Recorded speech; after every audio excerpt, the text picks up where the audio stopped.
Bam, we're live. A premium account on Twitter is required to create a live broadcast. Oh. Please upgrade to premium subscription on Twitter. Oh, that's what's going on. That's what's going on. So I don't have a premium account. Do you have to pay for that? Is Kill Taylor today? Yes. And for all of you people, like so many people want to be involved with Kill Taylor today because I guess it's $2,000. But listen, you can't just like text me. That's not how it works. Hi. What's up, dude? What's up, dude? How are you? I'm good. Let me see if I can fix my mic. Does that sound better? You sound great. Oh, good. You sound great too. Thanks, man. How's life? Hey, it's awesome. Good. Did you watch the Republican convention last night? Any of it? I saw about 2 seconds of it. While but I had to. My kids were in control of the television. Oh. So I haven't got a chance to watch too much of it yet. I really enjoyed it. I'm not a God. I really enjoyed it, but I'm not a God guy. Like I don't have a understanding of God. And so every time they say God, I'm just like, where do people, like if you were like, hey, I got on a train and took it from France to England, I could see it. I'd be like, okay, so there's water between them. He got on a train. Like I can picture it. You know what I mean? Yeah. And then every time someone's like, and then God, this was God's divine intervention. And I just have a blank. I'm like, I have no idea what you're talking about. Yeah, I think I'm similar to you in that respect. I want to know what you mean. But like every time my logic is like, hey, if you're saying God saved Trump, then you're also saying God shot at Trump. Right.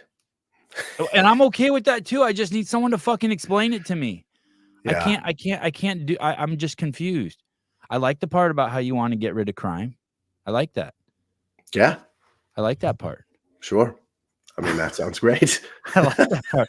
I want Nordstrom's back in San Francisco. I don't want people running into Apple stores and taking shit. Nice. I understand. I want rich people to get their money back, and I want rich people, their taxes to get lowered. I think that actually does stimulate the economy, letting people spend money as opposed to giving it to Nancy Pelosi. But the God part, I just cannot get my fucking head wrapped around. I started thinking yesterday after watching the convention, I'm a common sense guy. I know that's kind of lazy too, because everyone has their own take on common sense. But I don't think it's lazy. I think. Well, I think we're going. I mean, I'm not sure I expected the conversation to go this way, but I'm cool with it. I think that I think I'm similar to you in that sense. I respect it, and I'm fine to listen to it. But I think my beliefs are very different. I'm not sure I really understand it. And I think I grew up Jewish in a really, you're a Jew? Conservative. I had no idea. Yeah, I grew up in a conservative Jewish household. Yeah, that's not no. So Cotler. I mean, yeah, it was my grandfather on my father's side. He grew up Orthodox, and which is hard means that you're hardcore Jewish, like you. Yeah, Orthodox. He was pretty hardcore. You follow closely to the rules, the tenets. Yes, and then he was a war hero in the Air Force in World War II, and fought in dropped bombs in Okinawa and shit like that. He was over there, and they settled in Savannah, Georgia. So things were rough for my dad when he was growing up as a Jew in Savannah. But we were practicing. Like I went to a half Hebrew, half English school up until I was in 4th grade. Did you do the mitzvah? What the boys do, a bar mitzvah? I did. Yeah, I had a bar mitzvah. Yeah. Oh, that's cool. I was bar mitzvah. Yeah. Actually, did you have fun? Was that fun? Did you like that? Here's Israel is my Hebrew name. Yeah. So that's my Hebrew name. It's named after my great grandfather Israel Goldberg. So I have my Hebrew name. But I would say once I got to college and started, doing other things, studying, and uh, I just, kind of, I would say, fell out of it, and it just didn't feel right to me. It felt very forced and processed, and I felt like when I went to temple as a kid, it was more about status and about Sure. how much you donated to the to the temple and where you were sitting and all these other things. I think I started to realize that's what it felt to me. It didn't feel genuine. And I still definitely like associate myself with the Jewish religion, but I would say beyond reformed at this point. I don't go to temple. I'm not practicing, and that's just the decision I've made. But yeah, I feel like as I've gotten older, it's definitely become, uh, like you said, I feel like I'm more about just common sense, and a lot of it doesn't feel like that to me. So yeah. I respect my brothers and sisters on planet Earth who are religious and Hmm. who follow the tenets. But then I see things like you're saying, donating the money. So like my kids are 50% Ashkenazi Jew, 51%, and 49% Armenian. But when I drive by the temple here in my town, they have I'm a pro-choice guy, but I think if you're going to be religious, you should not be pro-choice. Right. And I think you should believe in the fact that God gives you free will. Like I like what they've done by giving the states the rights. I like what recently Trump said. Like, hey, I'm paraphrasing, but I'm not anti-abortion. I'm just pro-constitution, and I want it to fit to. I want the states to decide.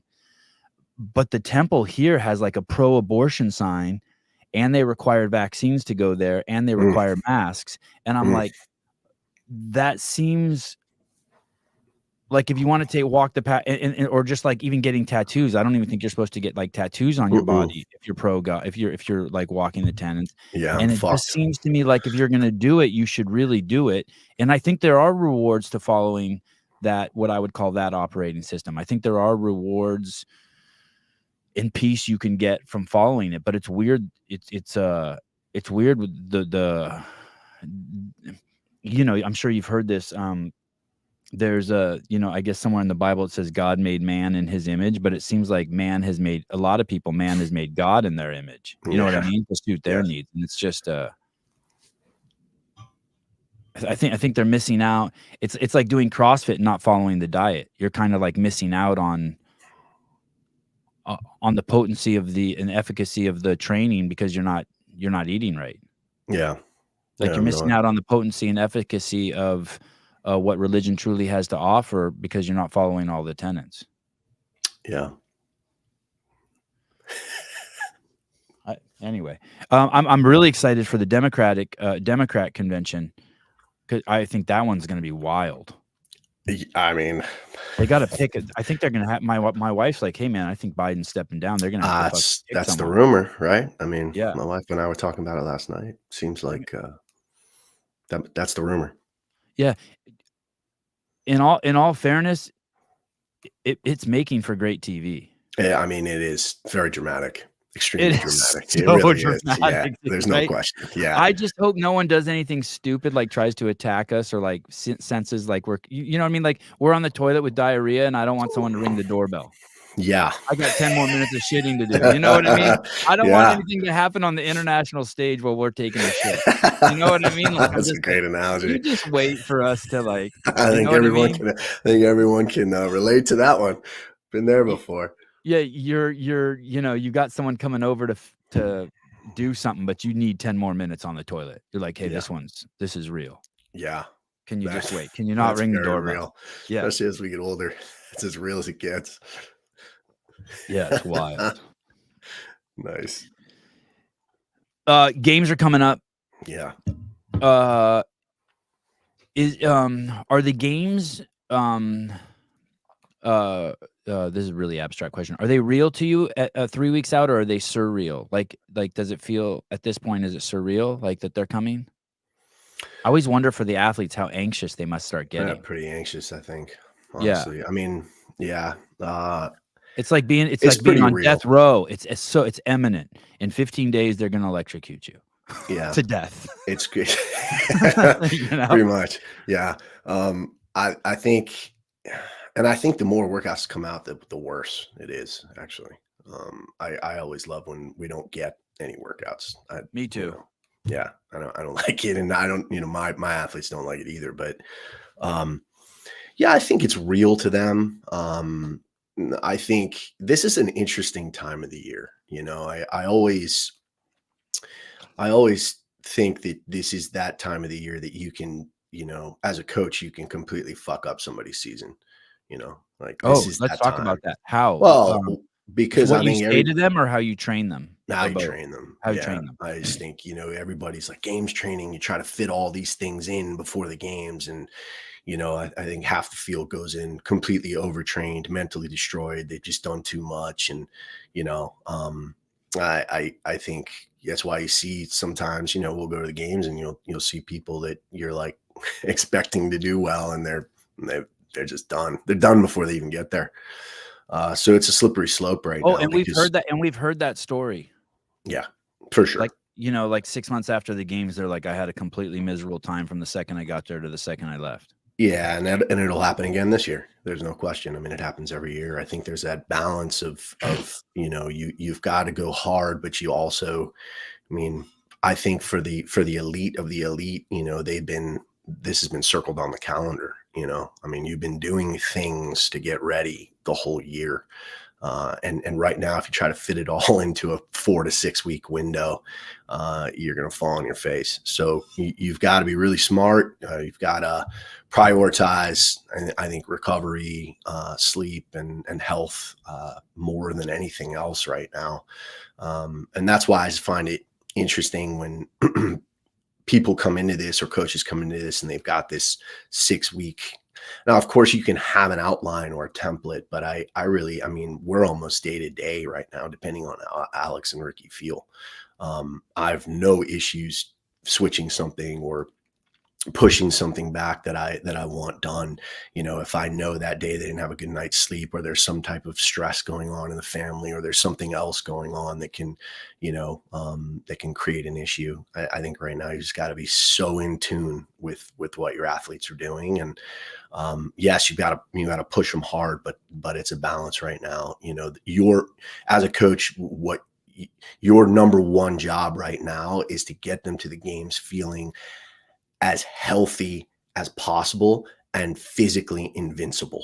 Like they need to go in as close to 100% for that season as they've been. They've got to try to, you got to hope that all those little niggles that they've had, all the little aches and pains, like we got to throw that out the window, because inevitably the game's a different animal, especially with Dave back in charge. I just feel like, there's, and the heat down in Texas, and we've already got 2 outdoor events, and who knows how many more. I mean, I know he said that's probably it, but I don't know if I believe that necessarily. Yeah, you truly do never know. No, you never fucking Yeah, know. yeah. And yeah, I think all of us And felt. things could change also. Like, you never know, like, there could be a power outage and Dave says, "Everyone outside." I mean, Mhm. anything I mean, you really have to be ready. Yeah, for sure. They're not gonna scratch an event. No, and I felt like the last 2 Even if they years. have to do it at 3 in the morning. The show is going to Oh, go I'm on. expecting 3 in the morning. Yeah, Yeah, shit like that, yeah. yeah, we're expecting that. I mean, I think if you're not, well, I think, you set yourself up for built-in excuses if you don't think that way. Right. If you think, "Ah, fuck, I gotta get up at 3 in the morning. Ah, fuck, it's 9,000 degrees outside." You got to roll with it. Like everyone else is doing it. You know what I mean? You just got to roll with it, and that's part of the games. I think that's part of the cachet of it, and that's the only thing. Like I get nervous about with it down there is I don't want to lose that cachet of what we've seen over the years with having indoor and outdoor events and the ability to basically do anything. Mhm. That's the one thing you worry about with. I mean, because it is fucking hot. I mean, if you look at the heat index down there, I mean, it is. We're in Vegas, He and said the run, swim, run could start at 6. yeah, I mean, I think that's probably the right move, honestly. Yeah. I mean, we looked the other day, at 8 p.m. And the heat index was 100. It was 100 degrees at 8 With the p.m. sundown. Yeah, and the humidity, through the roof. I mean, it's gonna be tough, man. But it's the games. I mean, I like it. I think the harder it is, the heavier it is, the more skilled it is. I mean, we're trying to find the fittest in the world. To me, that's par for the course. That's what I want. I mean, I think it separates the men from the boys, and I mean, that's just the way that I look at it. But It I've been doing doesn't get this a much long hotter time. than Vegas. No, that's a different type of heat down there, though. I mean, yes, it's brutal here, and it has been brutal. Like, Brutal, yeah, it's been brutal. brutal. And Like since like Ricky like got you're here, driving in it's your been car with brutal. your AC full blast, you touch the window, you burn your hand Yeah, off. it's crazy. I mean, it's been Yeah, 115 plus. I mean, it was 115 plus for 2 straight weeks. damn. And today it's cool today. It'll be 109. But yeah, it's brutal, but it's different than 98 and 75, 80% humidity. That's different. 109 with 12% humidity it feels different. You do feel like you're an oven, but that humidity creates a whole different effect. It's like walking into a sauna. It's like essentially, that's what the workout's going to feel like outside down there. So, and I'm curious to see, I mean, that water down there, they're jump in the water and they think they're going to get uh, a break. No way. I mean, that water is going to be so hot. I mean, they're going to come off the run, jump in the water. It's going to be tough, man. I'm Yeah, he said the I like water's it. warm. Yeah. It's real warm. And that's a man-made, I think that's a I believe man-made, so. I so believe it's gotta so. be shallow, so it's gonna heat up quick. Yeah. It's going to be hot. Yeah. Yeah.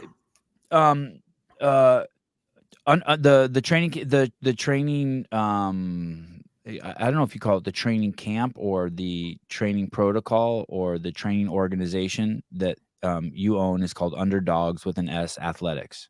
Yeah, I would say it's a program, A training program. program, training Yeah. program. Mhm. And they have a cadre of coaches and Mhm. athletes under that wing, and Mhm. you had, Kiefer there, and he had Mhm. coaches, and then Mhm. he then went to, Prove he switched.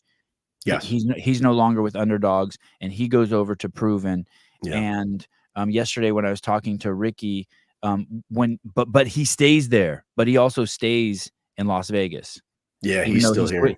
even though he switched to Proven. Yeah.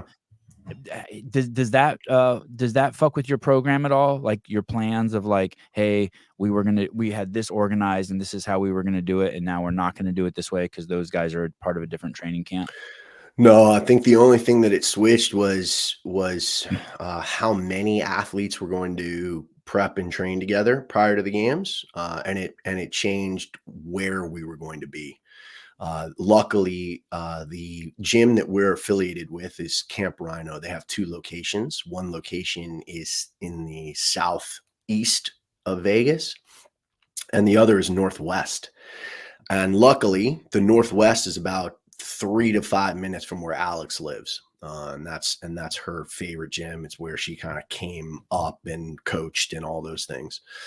So all we did was essentially just move most of our shit to northwest, and that's where we're training out of. And we were training kind of half out of there, half out of south, and now we're at northwest, full time. So since Will you Ricky train got with here, those guys at all? Will you train with those guys at all? in the south, Yeah. probably not. No, I mean, No. unless maybe I you know, I I mean, I'm still cool with all those athletes, and I've spoken a little bit to Bailey. Maybe he'll come up and train with Ricky a little bit. But Alex and Ricky are up north. We've also got Aniol, that guy who came in and I with his saw that. girlfriend, and he's training with us. And what a cool dude! Oh my god, it's like the Antonio Banderas of CrossFit. Like it's a nice looking couple. And then we had Emma Tall and David Sharonke came in. They're kind of splitting their time between north and south. And but yeah, I mean, Kiefer's coaching the athletes that he coaches, and I'm coaching the athletes that I coach. And I think we've got our hands full with with those athletes, obviously. And I think it's actually worked out fine. I think having 7 to 8 games athletes in the same gym at the same time, might have been a little bit much, to be perfectly honest with you. After what I've kind of seen the last few weeks of how intense it has been, and so it's been fine. I mean, honestly, it's been great. Um, I'm trying to think. I can't think of a better, higher caliber pair of athletes who are Yeah. training together. With Alex and Ricky. Good thing or bad thing? Because yesterday I had Ricky on the show and he's like, "We're 3-3." Yeah. Like, part of me is like, "That's cool," and part of me, like, scares me a little bit I think it's because great. because it is great. Oh, it's great. You know what's great is that they get along so well. I mean, it's honestly like brother sister. Like their vibe. The two of them are really chill. Kind of Yeah, they're laid living back. together. I know it's crazy how cool they seem They together. are so cool with each other. I just think that their personalities, meld very well. And I knew that was going to happen. I mean, they're just easy people to get along with in general. Um, and I think both of them have really enjoyed the experience thus far. I know Alex. I think after this, Alex is going to be sad, that he's not going to be here year round.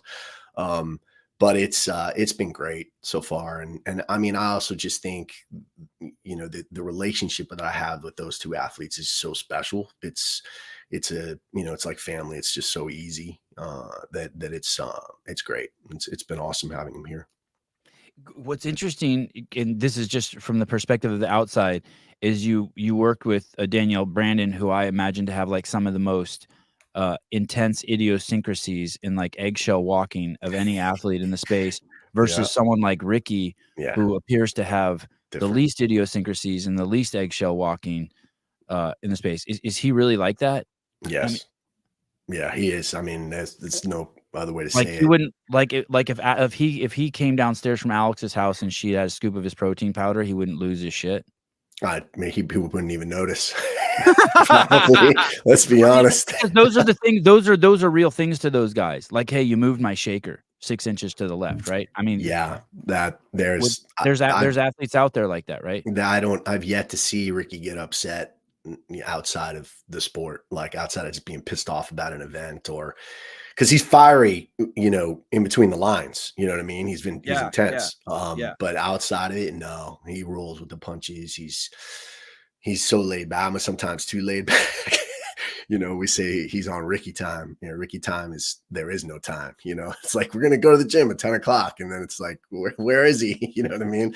Um, but yeah, no, and the two of them are pretty similar in that respect. I'd say the only thing is Alex can get pretty hangry sometimes. When Uh-huh. she's hungry, she can And she's get. got a lot of dirt twirler in her too, right? So she's pretty chill. Yeah, she's real. She's a hippie chick. She's real chill, Yeah. man. Yeah. Um, the two of them, yeah, I just think it's a great pairing. I mean, it's a great mix and great energy, and make each other laugh, and they when it's 3, 2, 1, go. Obviously, both of them want to win, but at the same time, I think both of them are incredibly encouraging. I mean, they're helping each other out. So it's been cool, man. I'm guessing when there is that division, when Kiefer leaves, that there is uh um on the business side and on the personal side, that it causes stress. Yes. Do you have to do you keep that completely away?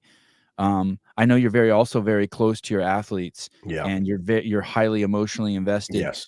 Do you compartmentalize that and keep that away from them? Like, do you just Uh, vent on your wife or talk to your wife, or do you have a way, or does the whole camp come together and hash it out? I I think this was the way that it kind of went down was such a surprise. It kind of came Oh, out of it left was a field. surprise? Yeah. So I think it kind of took everyone a little bit by just like, what? Like, what the fuck? Um, and listen, I always say, man, you can't expect people to handle things the way you would handle them. It's just the way it goes And sometimes. this and the reason why surprise is bad is because it's kinda like if you're with a group of people, let's say you hang out with 10 different couples, and then you find out one of the couples, let's say the husband's cheating on the wife, it kind of sends a ripple through everyone, and all the wives look at their husbands, right? Because like no one expected it, right? It's like the perfect couple, and all of a sudden that husband's cheating on his wife. That means all you motherfuckers are susceptible. So I'm guessing when it's a surprise, what you're saying is it questions the trust amongst everyone in the group, right? I just think it had to be Like we all addressed. trusted each other, and now there's something that we took for granted that's been undermined, and so we all start looking at each other. Who else is sneaking around? Yeah, I think ultimately it was a scenario that, was like I said, I mean, it was a surprise and then it very quickly things had to be, we kind of adjusted and handled and then I think it was a big surprise. I mean, I immediately like spoke with Alex because obviously we're all in the same gym Right, essentially, right, so right. it's essentially like, hey, what, we got to decide what we want to do. And then I called Ricky immediately and said the same thing. And what's cool, man. And I'm sure Kiefer probably feels this way too, is just, how loyal, my athletes are. And, just Alex and Ricky were just like, all right, let's fucking roll. You know what I mean? Let's do what we Yeah, got to do. And I think yeah. for us, I think it probably, it probably put a little chip right here that, we're going to use, I think, for motivation and that's all. I mean, listen, I'll never begrudge anyone, from spreading their wings and if they think it's something that's going to be great for their career and financially and all those different things. I mean, that's phenomenal. I just, there's just certain ways to handle it, I guess, that, for me, might be a little bit different, but that's just me. And, that's the way of the world. And Kiefer's a great coach. He'll do great for Proven and, but the train keeps rolling. And, I mean, we got, like I said, and like you said, for me, having Ricky and Alex here, having them together and, we have obviously big expectations and, I can't wait. I can't wait to see them out there. So what you're saying is you have to. What I'm hearing you say also is that you took the situation and it strengthened the team. I think that It could have gone 2 ways maybe, and instead it strengthened the team. yeah, I think Loyalty, it's tightened the hard circle. work, motivation, the chip on the shoulder being motivation. It's like, okay. Yeah, I think so. I think so. And I also think, you know, we've had and we've had it kind of both ways where, when we started the camp really small, right? And What just like year? it's 2020, Okay. and we started camp and obviously it was really small and we had, these incredibly small group of elite athletes. Carrie, Um, Bethany, and there Carrie was one. Bethany, Danielle, Okay. Tola, Matt DeLugos, right? And then Okay. and then uh and then it grew and it got bigger and bigger and bigger. And we started bringing in people and bringing in athletes and now it's back to small. And I'll be honest with you, for me, kind of where I'm at and the attention that I like to give. And I think that this is the way that I like it. As far as an in-house camp, as far as in-house athletes, a little bit smaller, a little bit tighter. It just suits my personality better. I think it suits the athletes better. I think, you know, so I think in this case, it'll end up being addition by subtraction, in my opinion. And that's not to say that it that I'm not happy the way that it went. And I felt like we needed to grow and kind of feel that, but after a while, it just you just feel like this is not essentially what I had intended when I created it, which is 20 plus athletes. And it's just hard to manage. And so ultimately I think where we're at now is perfect, and we have a ton of remote athletes, obviously, and we have a lot of remote coaches and, that's great. And people will come and visit and that stuff. But I think the people that live in Vegas it's nice to be nice and tight. And, I personally like it. So, I like You, where we're at. and you have, I mean, it truly is remarkable. Yesterday when I'm uh, talking to Ricky, and then I see Alex just walking around the house.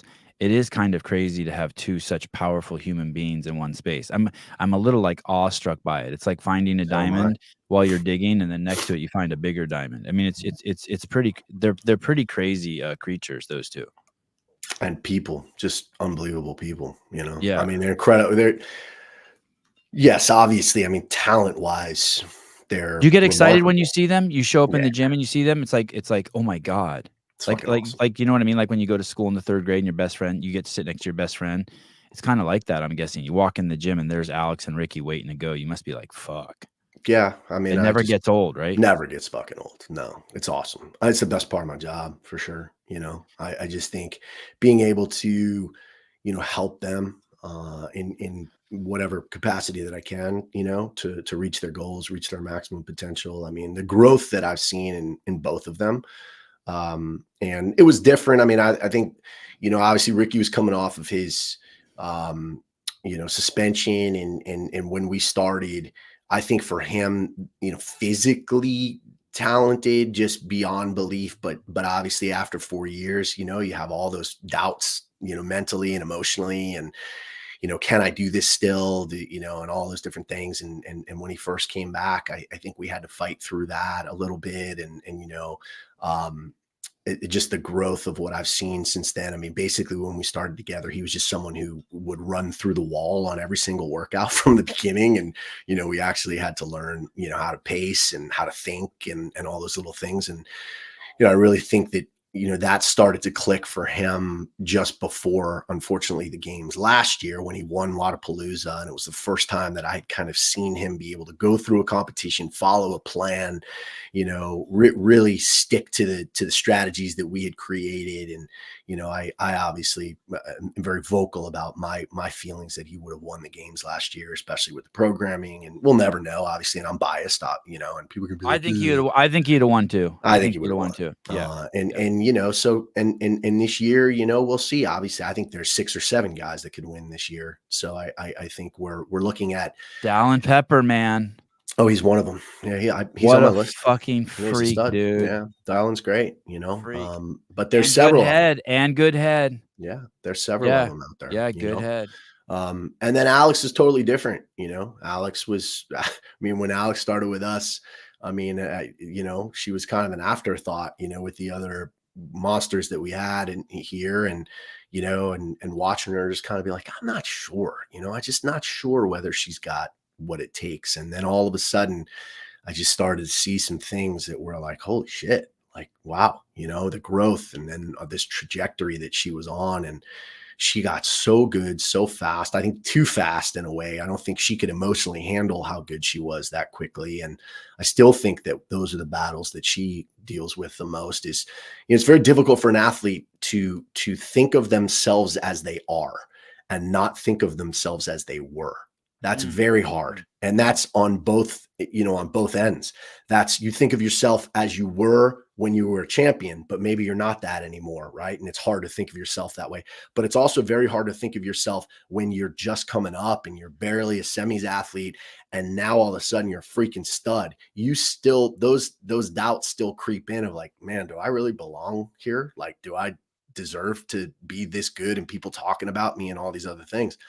And I think, it's one of those things for her that it's a constant battle to remind her, like, you are this fucking good. Like, you can, you can do amazing things, and so that's Justin, the she toughest doesn't thing. from where I sit, obviously I'm not nearly as intimate with her as you are, but where I sit in getting to see her at the West Coast Classic, um, she shows no sign of that. She walks around on the floor like she owns the fucking And floor. I think that's so Before great. the event, after Yeah. the event, she walks around like fucking, Annie Thor's daughter. I mean, she walks around like those girls are her, like, almost like they're her proteges, like, almost like she's the duck and they're the ducklings. She's you know what I mean? I mean, she stands straight, she's got a fucking little pep in her step. Even when she was crying at West Coast, like, she's so even so comfortable like that, like, "Of course I'll cry, it's my house, I'll cry wherever the fuck I Yeah. want." I Yeah. mean, she looks, her if she's faking it, she has me fooled. Her demeanor's I don't think fucking it's aw faking it. her No. demeanor's awesome. That's good. I mean, I'm glad Yeah. that externally, like, I don't think it's faking it. I think that it's just, you know, She got a Alex happens little, like, big rooster to her, you know what I mean? She she's walks just around like the big good, cock in and that's what we in the want. hen in the I coop, mean, yeah, that's what I want, yeah, like, because she is that. I mean, if we're being honest, I mean, for the best sure. thing that happened from semifinals was her being just utterly pissed off about not winning, I mean, we Mm. went there to win, and, she had a couple of events that, didn't necessarily go our way, and, one of them where she, just mentally kind of shut down and, you know, um, and I think those are the things that we're still learning. She's 22 years old, man. Like, she's still 22. Crazy, It's fucking crazy, wild, So there's so many things crazy. we're still taking from, and but it was great. It was the But first also, time. at 22, because of the hardship she's had in her life, she's like, uh, it's so different talking to her than an athlete who's been training since they've been 14 to 25 and who's just got, like, nothing. Like, when I talk to Alex, like, we can just like, I could bring up anything, and she has resources to put those things in context. You That's know what I mean? incredible. I mean, Yeah. she has such context compared to some of these young guys, Yeah, she's so I right? mean, what she's been through and I don't know if people know, but obviously she's incredibly well adjusted. I mean, I just can't believe how mature and Yeah, she's like focused an and all those adult. different She's things. like an Yeah, adult. At she's an 22, I adult. was like, "Where's the fuck my bong's dirty." Yeah, she's an adult, man. It's Yeah. incredible. And I was yeah, scraping resin while she's doing GHDs. it's wild, Yeah. she's so incredibly mature but still though, I mean, when you think about her, I mean, she's really only had like 5 or 6 big competitions. I mean, she's still really green, and so we're just working on trying to build it. And I have to remind myself, just because of how talented she is, Mhm. that it's okay if this thing takes a little while with her. Like, it's Right, fine. It's fine right. if a year or 2 years or 3 years, that's when she hits her prime. Like, sometimes I have to relax because I have these just massive expectations, and I have to be careful not to put that shit on her. You know what I mean? I Well, need to some of it you need keep to it on put on me. her, right? Because she wants to live up to your expectations. I think some of it, but I think you can be You can I put think too there's much that fine and line. break Well, 'em, yeah, yeah. look what we've seen in the sport. I mean, we've seen a lot of these young athletes who are basically just, just like, "Nah, man, I can't take this anymore." You know what I mean? And Yeah, yeah, I yeah, we see them get broken for and sure. I don't wanna fucking do that. Like, I care about her too much. I love her too much to do that to her, and I'm intense as fuck, you know what I mean? Like, I'm crazy. Like, I'll walk in the gym and, we'll do a workout and I'll be like, "Whoa, we should've gone 30 fucking seconds fast." You know what I mean? I'll start my shit, and then I'm like, "No, I gotta calm down." You know what I mean? Like, there's something we can learn from this, and, I have to make sure that I'm continuing to be, as passionate, but also as understanding as I can be, and not the just put the pressure cooker on, because I don't think that's going to help her in the long run. I mean, I think the external pressure of people just saying, "Hey, Alex Gazan is one of the top 5 women in the world. We're picking her 4th. We're picking her 5th. We're picking her this." That's enough pressure. She doesn't need that shit from me. My job is to build her up and build her up and build her up and just continue to try to fine tune the best that I can. And that's not always easy for me, to be honest, just because of how great I believe she can be. And obviously I want that for her. Mhm. But I gotta make sure that, I'm patient. Um, when, it wasn't last it wasn't last year? It was 2 years ago since the Danielle Brandon debacle happened? It's Mhm. been 2 2 years? years. Yeah. Y did that's never been spoken about, right? Hmm. Actually, what happened? Yeah. You've never come forward with what happened? I just think at this point, Savon, listen, man, there are things that happen that I'm sure Danielle feels real shitty about, and there's things that happen that I feel shitty about. Like, that I could have handled it better. There's no question. I think I was so angry at the time that, like, there was, with some things that happened in the way some people were treated, and I just felt Was there like, one incident? Can you tell us anything about yeah, it? but Like, I can't. will I you ever just tell I will don't you ever tell know. us what there I was don't a think straw that so. okay, there was a straw, Yeah. though, that broke the There camel's back? was, and I know it, and I think Danielle probably knows it, but At this point, I feel like I've let go of a lot of that. I love Danielle. I'll be honest with you. I mean, if I saw Danielle tomorrow, I'd give her a big fucking hug. I mean, I would have loved in the documentary for her to take a little bit more responsibility for some of the actions. I just felt like it was a little bit one-sided, but it's a documentary. What the fuck? You know what I Right, mean? right, Like they're right. gonna do what they do. And I don't blame anybody for that. You know, I try to be as truthful Well, as I could be in it, it was a propaganda piece too. It but it was was obvious. great. It Yeah, was it was great. It fucking was great. awesome. It It was was so great. well done, and I loved it, and I recommended people to watch it. And Danielle's a different animal, man. I'll stand by, the fact that she's probably the most talented athlete I've ever seen in CrossFit. I mean, she's an animal, and I loved. There were moments I loved coaching her. Like, So whatever happened that made it so you asked her to leave, yeah, sorry, I just gotta try. I know. Whatever I'm not gonna happened that tell made you. it so whatever happened that made it so you're like, "Hey, you're out," was Yeah, bad. yeah. It was. It wasn't like, "Hey, you're just showing up I late just every day." It wasn't like, no, "Hey, you threw a water bottle at someone." It was no. whatever it was bad. It was the breaking point. It was the final straw. Yeah, it was it. There was no coming back from that for me. And that's fine. It just happened, and I think it was something that happened and then. But again, I think. Listen, it hasn't slowed her down. I mean, she's obviously doing incredibly well. She's one of the top 10 athletes in the sport, and you know, Justin, did she ever say sorry to you for whatever it was? um, for that specific thing, not no, I think that's still out there. So, yeah. But, it's not me she needs to say sorry to. Um, Right, right, right. somebody It's else. not But her saying sorry to you isn't gonna make you whole, but you're suggesting that whatever happened, whatever the incident was, she should you as a man who's been around the world, she should take a look at herself and be like, "Ooh, that's probably I not a think good thing to so. do." But Okay. again, again, like I think it's hard because I think different things mean, and this is very, kind of like, but the way things happen, different things mean different things to different people, right? Like Right, what it meant to me may not be like maybe a small blip, but yeah. that's just the way that it works. And so ultimately, I that would make me happy, and I would love that, if that happened at some point in time, an apology came. And but again, uh, you know, I think I will always have a very strong affection, towards her, and I wish her nothing but the best. And I think she's great for the sport, and I think that she's, in that incredibly, volatile being is a really, she's really fucking cool in a lot of ways. Like, she's a very unique individual, and I loved coaching her. There were things that I could say to Danielle, like in middle of workouts, that I can't really say to anybody else, just because that we connected on, like, because there's an animal instinct there that I kind of tap into also competitively, that she just had.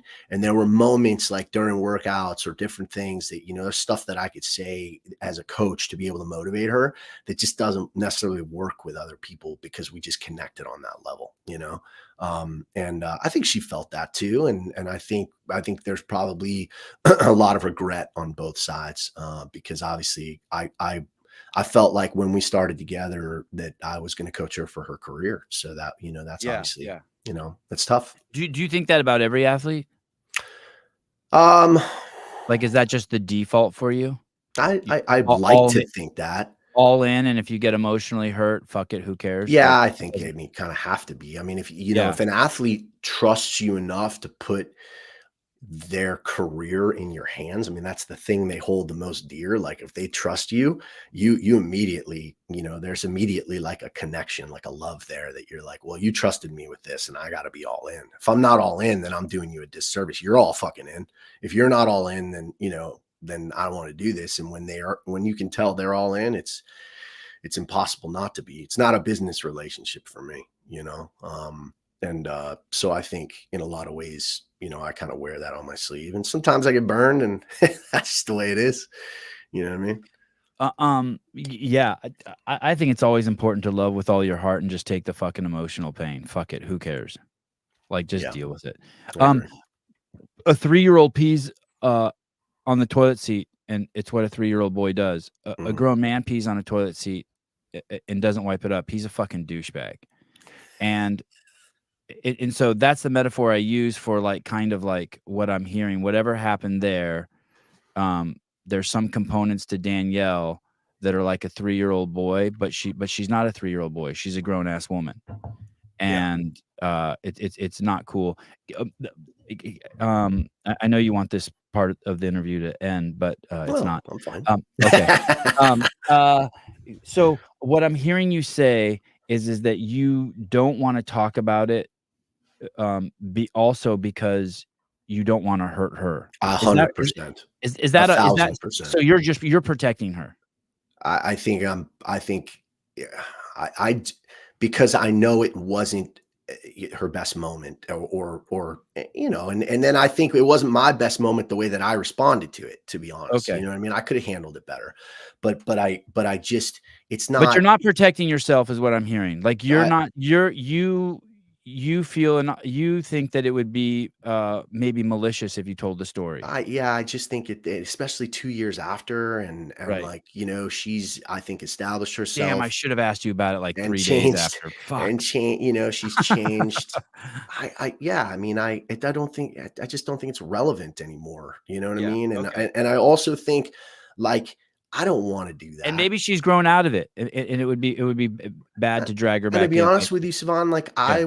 I would like to have a cordial relationship, with her, and like I said, and I just feel like at this point, doing something like that or putting more dirt out there, just kind of, I just think it kind of refuels that fire, which isn't necessary. It's not news anymore. And ultimately speaking, like, there are things that I think happen behind the scenes that, will kind of stay there. And I'm hoping that, we'll be able to, kind of rectify that. And then we move on from there, because, she's kind of friendly with Alex. And, like, I think, I certainly don't want to create any issues there, and I Right. just, yeah, I don't think it's the right time to do that. Listen, Dudley, you have a fucking animation picture as your fucking avatar as a grown ass man, you fucking cuck. He doesn't want to discuss it. Let's move on. How about fuck you, get your own podcast. Anyway, it's Oh, fascinating. Dudley. It's so nice. It's so nice. It really is so nice to see Alex and Ricky together, and that is one of the cool things in the sport. What about this Enola Kai? How do you get he's What a not an cool underdog. dude. Yeah, he is a No, cool dude, right? he's But cool as fuck. he's not an I didn't know him at underdog all. guy. No, How like can can Jeffrey Adler come? Can anyone come?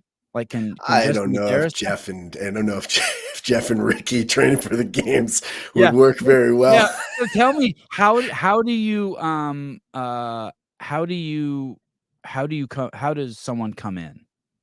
So Aniol is represented, Let me paint right? the picture real quick first. Yeah, go ahead. It's Alex and Ricky. Yeah, yeah, Like these are when I was do you remember the Lamborghini dealership or Ferrari dealership in the city or where every once in a while your parents would drive by this one spot and it was a Lamborghini dealership in your yeah, city and you every time you'd look out the window. I mean, that's fucking Ricky and Alex. yeah. There's a Like, classic like you can't cars place you're here like, in "I'm never Vegas going in that that's like dealership, that. and if You I do pass go in there, by. I'm not yeah, yeah, yeah. Like, you Yeah, can't go in that dealership, you know what I mean? yeah. How does someone get in the They're so fucked. But the thing about Ricky and Alex is this: they're so welcoming in the sense that they're just so chill. Like, they're not intimidating in person at all. They might be to the but don't you general not public. want anyone buy your Lamborghinis? It's like, "No, sorry, buddy, we have a minimum of $3 million in your checking account to come in here if you Yeah, wanna look at this yeah, Lamborghini." I think it's a good question.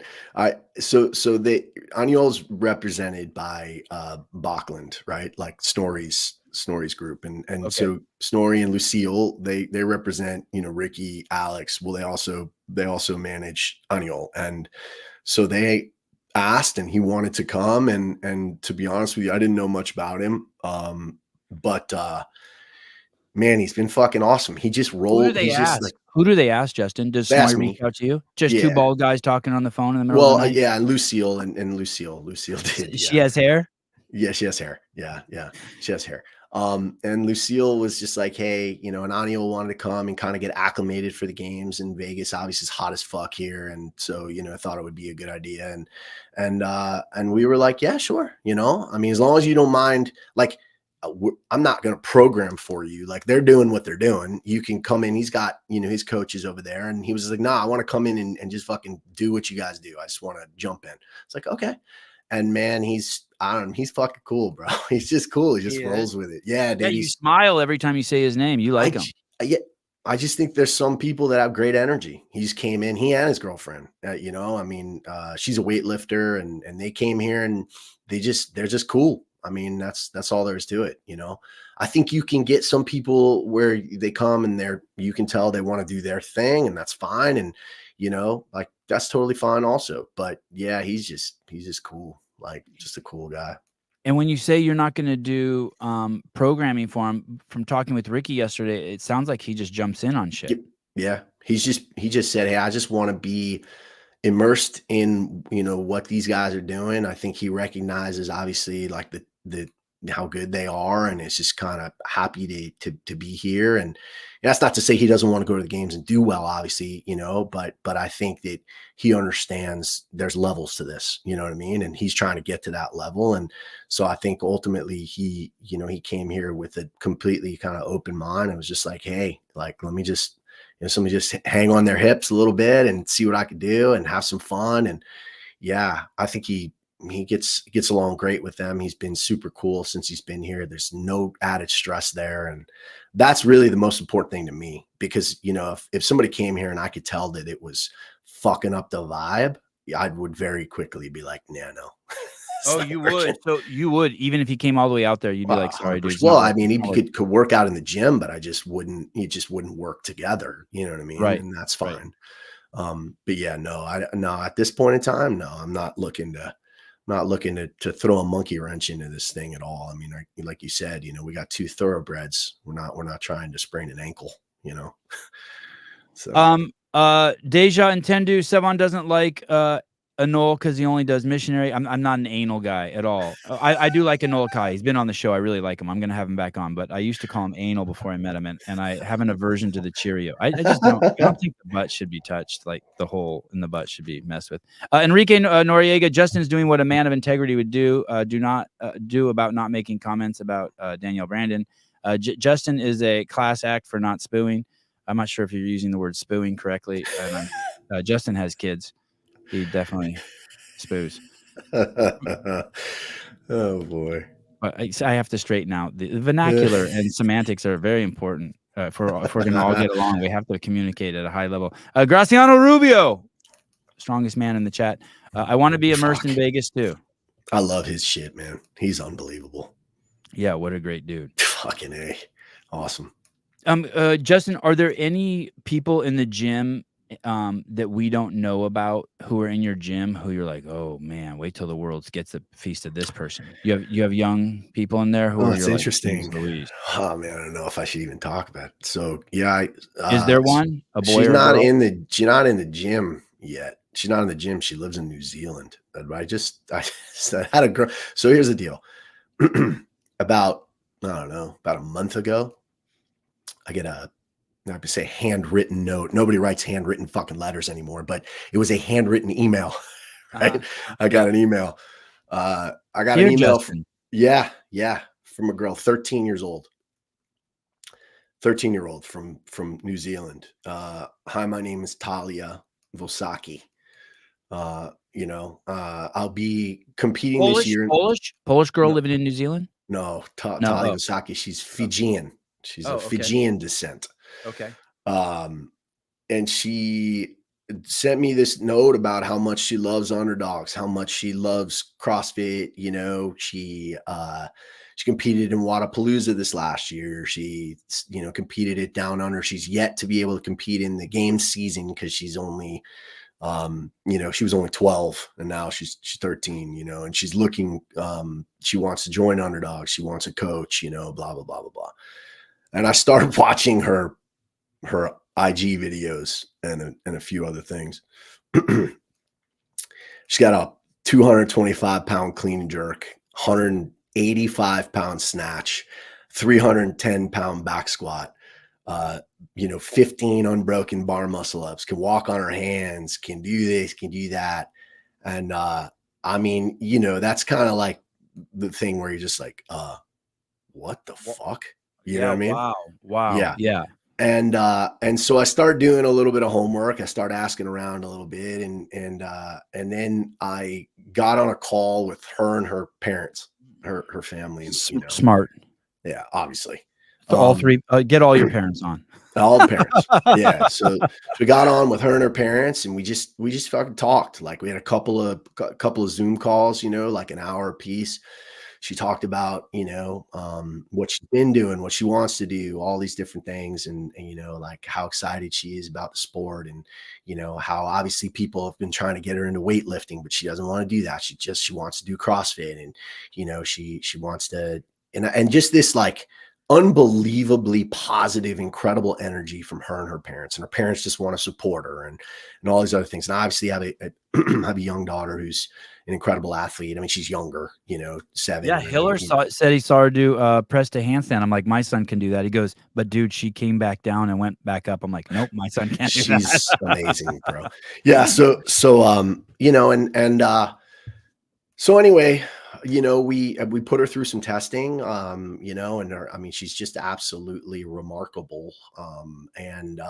So we started working with her. This will be her first season. She has obviously lofty goals, when you're 13, the things you say, but man, I'm just excited, it just like, because what it did is he kind of just like brought a little bit of that, what we saw back in the day, where it was just like this pure love of CrossFit, and what it can do. And, the gym she trains at is like half of it's outside, and, in New Zealand, and you can see the people there just fucking love it. It looks kind of like the old school, throwback gyms, like they look like the Apollo Creed gyms, you know what I mean? It's just like fucking, people, there's no frills. It's just go and do work, and you love it. And, so she's obviously someone that I'm very excited about. This will be her first year in the games. And I think, I've never worked with, I mean, Alex was a teen, but she was already 19, when she started. And, and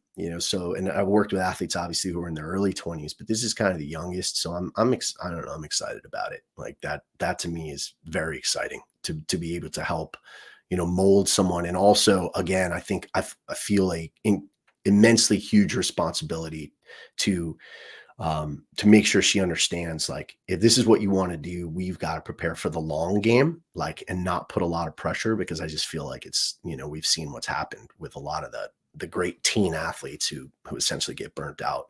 So yeah, that's one who I'm very excited about. Keep making me rich. Thank you, M. Telford, 87. I really appreciate it. Look at that. Homeboy's got a girl too. That's awesome. You said something that made him open up his wallet. Thank you. That's cool. Thank you, God. Justin, did she come from any background, like swim? Was she a swim? I mean, I'm saying New Zealand, so I'm just going to go straight to the stereotypes. Was she a swimmer, or what's her? No, just straight CrossFitter. Yeah, no? I think she started CrossFit. She was like 9 years old, and okay. As CrossFit Kids type thing, and has just kind of matured, and obviously has an unbelievable talent for weightlifting. I mean, you can see it. It's not just that she's strong. She's she's very technically advanced for someone that age. And what did her parents do sports? Did she have good modeling? Okay. Yeah, I just feel like it's yeah, I don't know. I just think, I mean, her father looks like an athlete, like just, he's kind of yoked up, and, but in general, yeah, I just think she loves it, and she has a talent for it. And, so that's pretty cool. And then to be honest, man, like I'm stoked about the games, and then I'm stoked. I have, I'm coaching. I have 3 masters that made the games, Braun and 2 other, athletes that I coach who made the games. And so I'm super excited for Who are the other 2? Her name. There's a female between 50 and 54. Shannon Schleifer is her name. She's I always say she's probably the best gymnast in CrossFit in any division, and she's 51 years old. Wow. Wow. Yeah, What's her she's last name? remarkable. Schleifer. That's SCHLIEFER, I believe. I might have fucked up the E and the I. They might be the other way. It's her fault. Who has that? That name's hard. It's Shannon is something else, bro. She's amazing, and she's like almost like she's like a gym mom too. Everyone loves her. She's a specimen, bro. Best. Isn't it amazing that someone that age can still like go upside down and all that shit? She is the best in the world at handstand push-ups at her age right now. She will dominate the elite division in handstand push-ups. She's as good or better than Carrie Pierce was at handstand push-ups. Oh, and she's very attractive, and so is her husband. Yeah, good looking couple. Yeah. Yeah. Wow. Okay. Come on, Shannon. Why is it private, bro? Follow back. I normally don't ask people, but if you follow me, fuck you. I'm asking to be requested. She might be listening. She's a big fan of yours, so she might be listening. She might approve. Do they have kids? Do these right do, now. do they have kids? Yeah. She's got, in their early 20s. She's got kids in their early 20s. Are they good looking kids too? You know what? I don't know if I've met her kids. I don't think I met her kids. But she is she's dope. She's she's a teacher here in Vegas, and she's an incredible athlete. She came in 7th in semifinals in the 50 to 54 division. So she's certainly, got aspirations to finish top 10. I think she's good enough to finish higher than that, especially if they can get some events that are home runs for her, because she could win some of those gymnastics events. Who's the other one? Braun, Shannon, I coach a guy by the name of Angel Cardenas, out of Sacramento. Angel and I go great back to name for Sacramento, California. Angel's fucking cool, dude. And Angel did a lot of on hell, as we say in the hood. It did a lot of content and media stuff back in the day with Grid for when I was coaching Grid. He's a super cool dude. He's in the 45 to 49 division. And 2 years ago when I coached him, he finished one spot out of making the games. And then last year he had to have shoulder surgery. So this is his comeback season. And Angel made it, man. So I'm super stoked about him getting it. That's pretty cool. So yeah, he looks like a beast. This is a great picture. Yeah. Is that his daughter? Is that his daughter? I'm not. No, I think just training partner probably.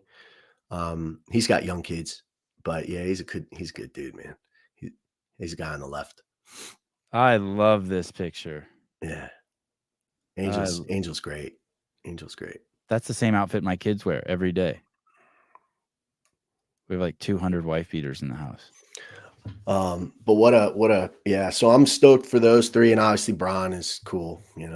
Braun's awesome. So like, when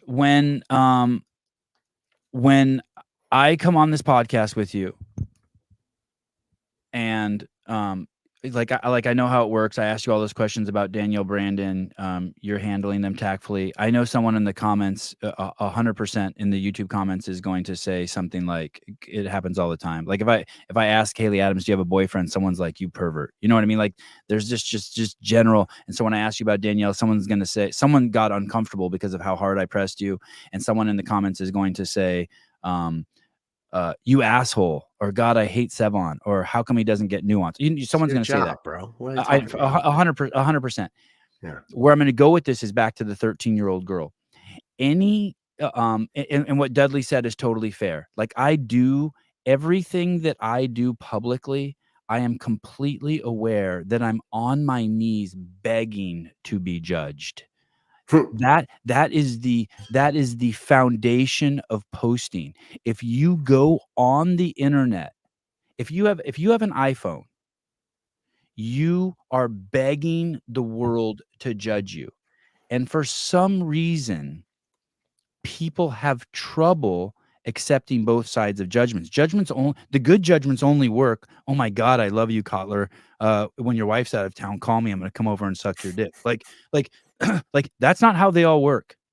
No. There's going to be negative ones too. This piece of shit Cotler pushes Alex Gazan way too hard. There's a lot of people that don't like me. That's all right. Anytime we go out there publicly, we're begging, "Please judge me." Every post. So when I respond to Dudley, I have to know it's a shtick. But I don't think people realize that. I don't think that they realize that, like, hey, on every post, you want someone to say something nice, but because you want that, you're begging also people to say something negative. It's just the nature of the world. Are you gonna explain this to that 13-year-old? Like, don't forget, every post is begging to be judged, and you can't control people's judgment. Yeah. You Yeah, I cannot. think no, you And you have can't. people like Andrew Hiller who've completely mastered it, he's just happy to be judged. Right.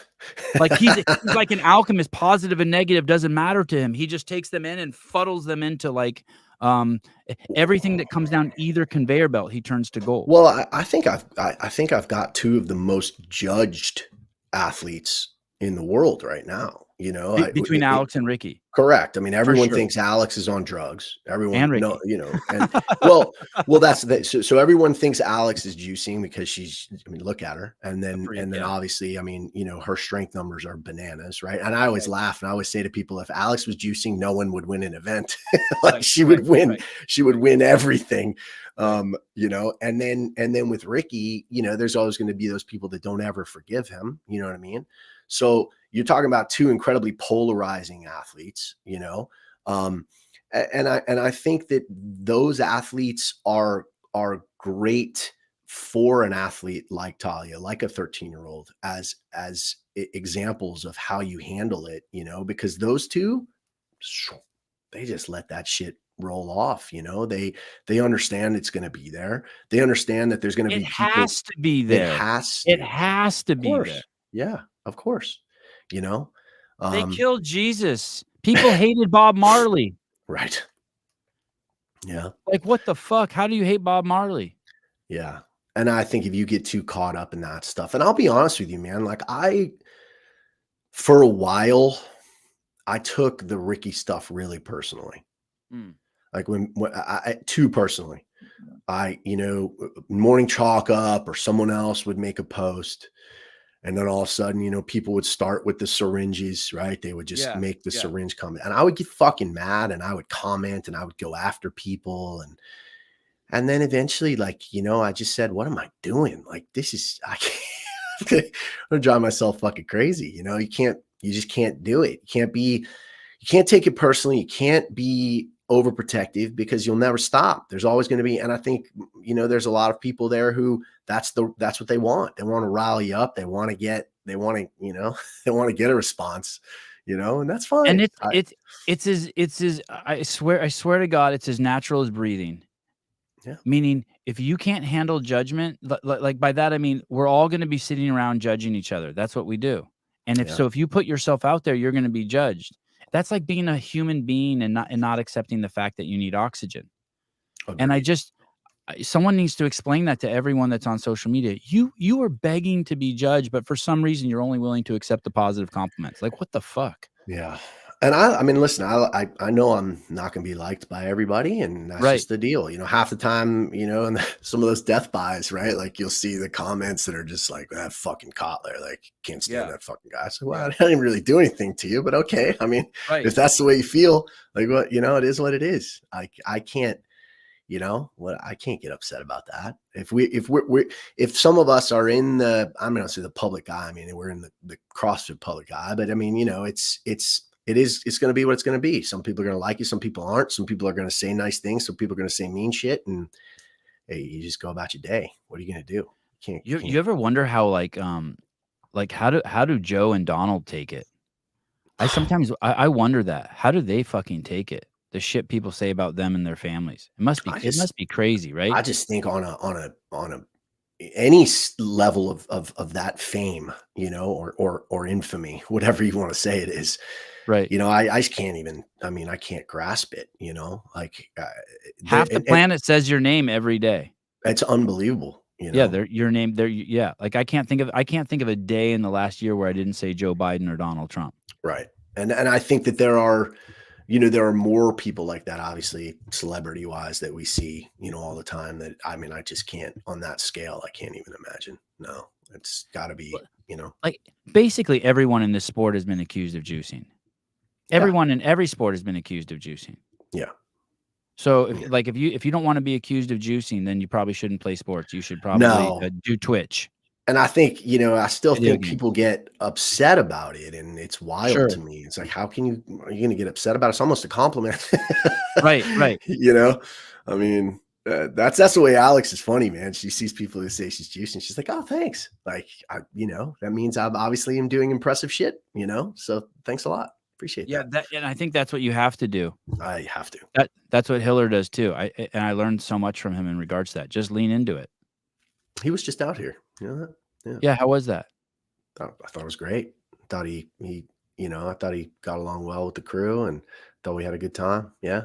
I'm excited to see it. I feel like he's done some really nice pieces, man. I feel like he's done some great stuff, with Haley, with Domit, Leahy, et cetera.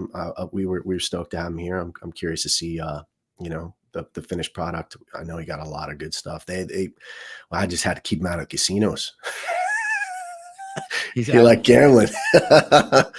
he's comfortable to be around, right? He's like crazy low maintenance.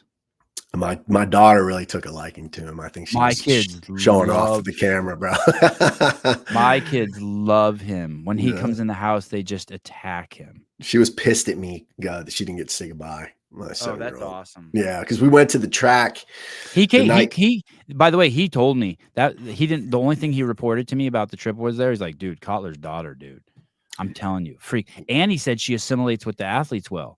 Yeah. He said, dude, they just fucking rolled. She just rolled over to the house and went swimming with us. He said it's crazy. Oh yeah, she's like a little sister to them. You know what I mean? Yeah. It's so cool, and she is. Which brings us amazing. back to Danielle. How did that affect? No, I'm just joking.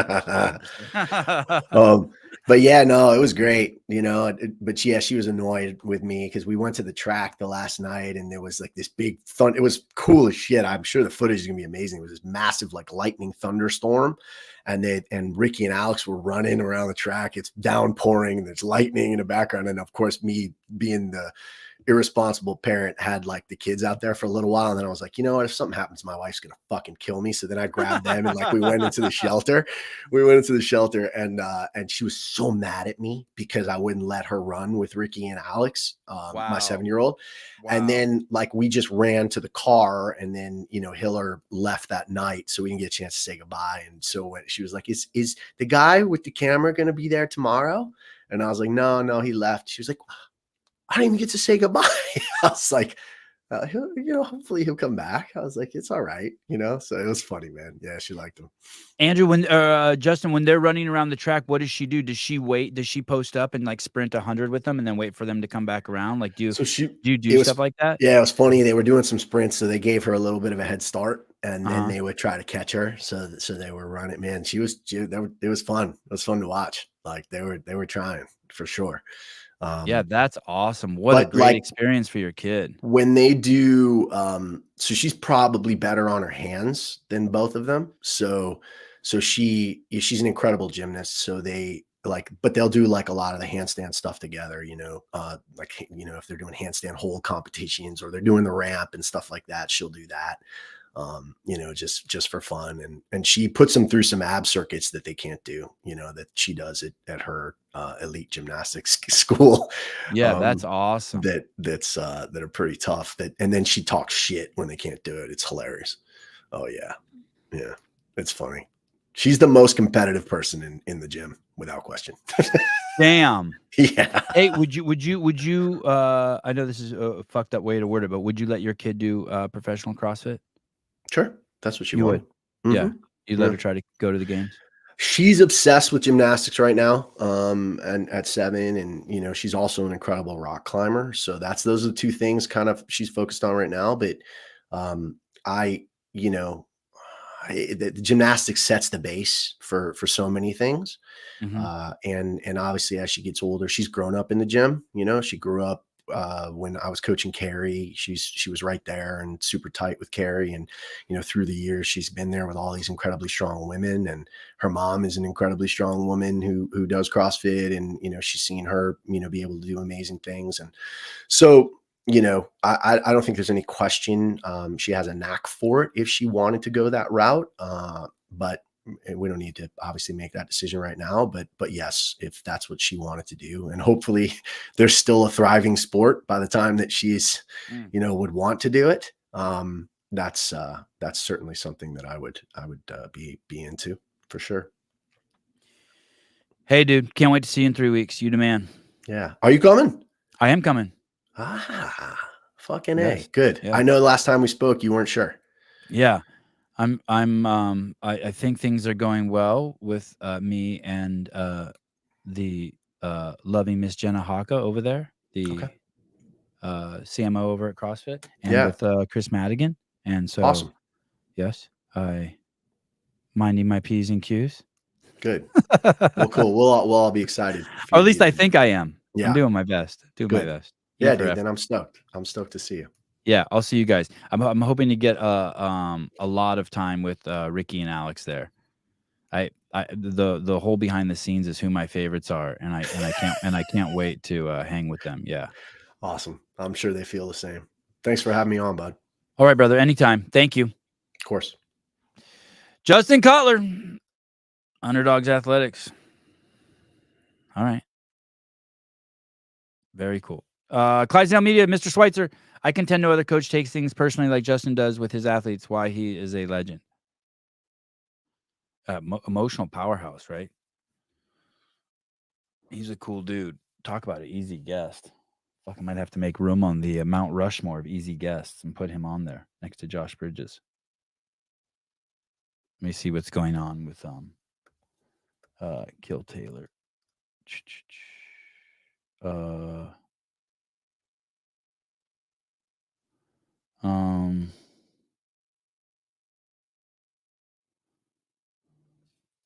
Yeah, I totally agree, Taylor.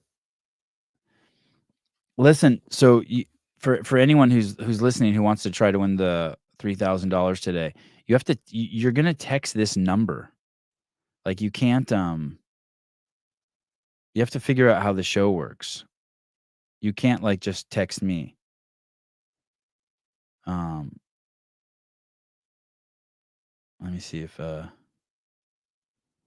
oh, like okay, so look at this person's hi, my name is David. Can I sign up for the Kill workout? The Kill Taylor workout tomorrow. I mean that's kind of cool. But basically you have to wait till the show starts and then you text this number and then we send you a link. And then you go. I wonder who's our sponsor this week. I have to see. Let me see if it's Kill Taylor. Raylan, use code SEVON20. Revlin USA. Oh, I think this is Jacob Hepner's. I think it's Jacob Hepner's grip company. Oh, that's super cool. All right.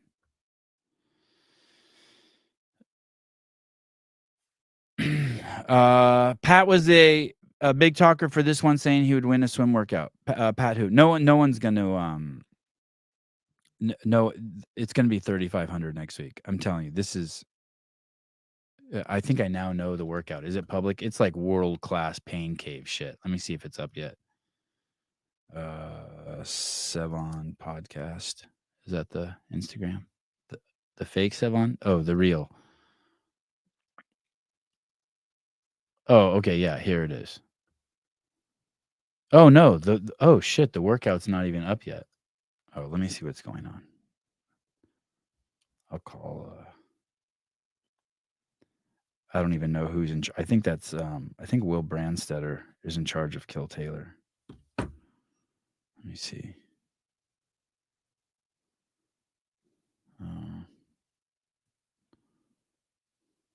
Wow, I've never seen a number like this.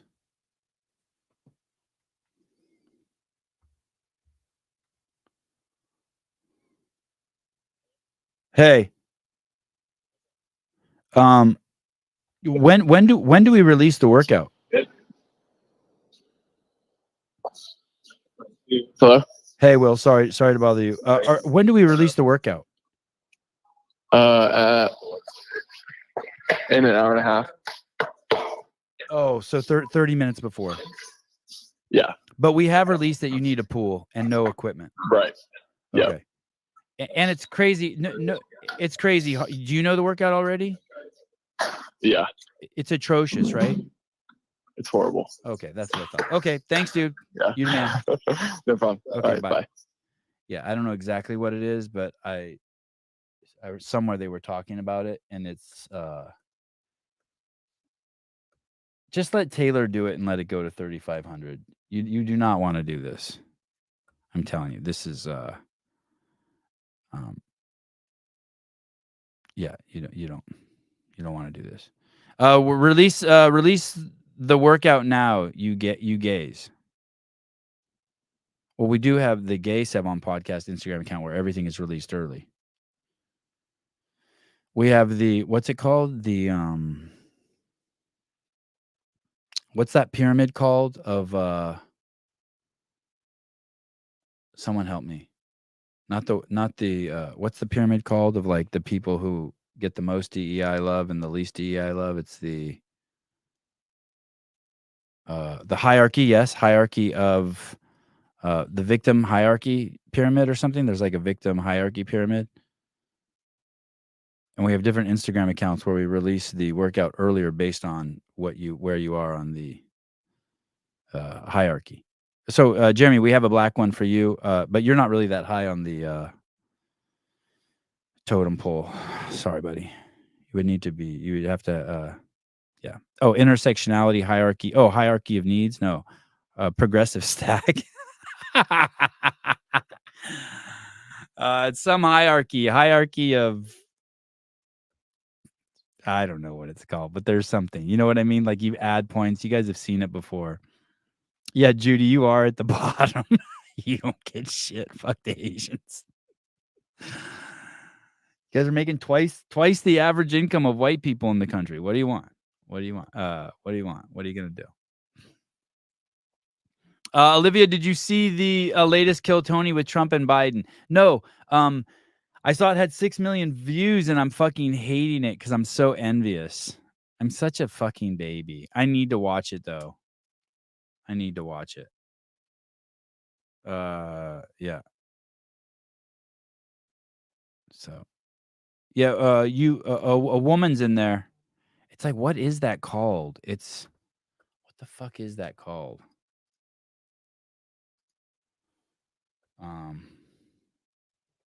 It's some hierarchy.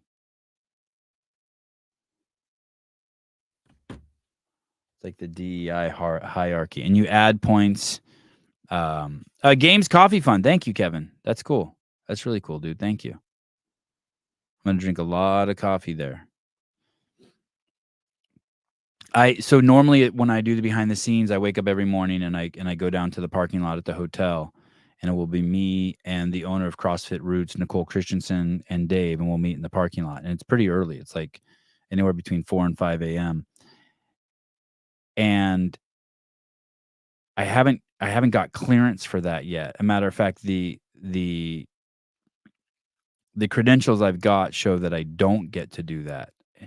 Not explicitly, like it doesn't say like in the media credentials you can't film with Dave in the parking lot and drive with him to the venue. But that's always been, that's what I do at the behind the scenes. Oh yeah, and do I get to ride in the golf cart? Like all that shit. So they haven't said no like explicitly, but there is writing that makes it sound like I can't. I don't know what's gonna happen. I will completely lose my shit if I don't get that access. I don't know what I'll do if I don't get that access. I honestly, if I do, no, not Maslow's hierarchy of needs. It's something new. It's something the woke crowd has. They've built a pyramid. It's like legit. Like the woke crowd has it. Like if you're black, you're on one level, but if you're black and gay, you get to add a few points. If you're black and tranny and gay, you get a few more points. And like you just keep adding, and then it puts you at the highest. And when you're at the highest, it's like, you get shit first. Like you get hired first, or you get a chance for an interview first, or You get an opportunity to give a contract to the government first for, like, say, if they need, like, outhouses. If you're like a female black tranny, like, you would be the highest, so you would get to bid for the job first. It's like that. I mean, it's like official. Like, all the big universities in the country are using it. No, is it called the progressive stack? That's what. Let me see. It's wild. I mean, it is as fucking. If you want to talk about Hitler or fascist, it's as fascist as you can get. I mean, it is truly taking the rights away from the individual and giving them to groups. I mean, it's not progressive stack woke. Is that oh yeah. A progressive stack is a technique used to give marginalized groups a greater chance to speak. Okay. In the practice, majority culture may be interpreted as progressive stack practitioners to mean white people, heterosexual people, men, while not dominant groups. So women aren't dominant in this. So the presupposition is that women, gays, bisexuals, transgender, and queer people are all weaker. Oh, the blacks don't even get shit. Oh, I guess you get black just by saying it's white people. Although I think Asians don't get shit. It's funny, Asians and Latins don't even get mentioned in it. The stack is the Occupy movement, is the list of speakers. God, it's exactly what fucking Hitler did. He had this too, based on your mixture of your race. I remember reading that book that Sam Apple wrote on Otto Warburg. Do you remember that? That was early on. I had that author on. That was fucking wild. They were more lenient than the KKK, but way less lenient than the fucking left. The left is wild. But they believe that white people and straight people and men are dominant. And the non-dominant, I can't even fucking believe this shit. I'm clicking on wiki marginalized groups. I wonder what that means. Socially disadvantaged.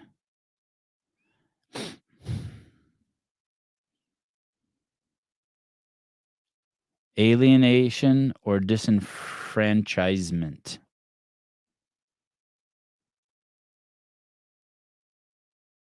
God, this is wild.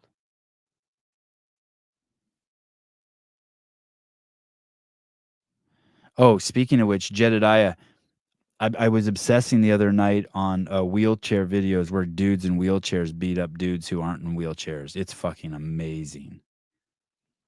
Wow. I saw some pretty amazing shit. Did you see that video I played the other day, Jedediah, where the guy was in a wheelchair and he took a gun from the fucking security guard and fucking beat him up on the ground? It was fucking nuts. Dig Margin, if Sevi doesn't get access, he's going to go back to dogging on CFHQ, probably. That's fair. I'm like a little kid. Brad, Libby, disabled black trans woman hits the oppression lottery. Oh, yeah. It's like that. Yeah, you got it.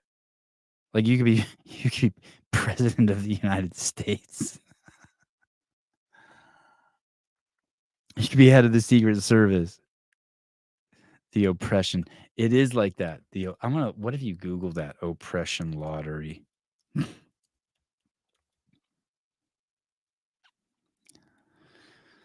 Oppression lottery, illustrated by Shirley Jackson's The Lottery. What is that?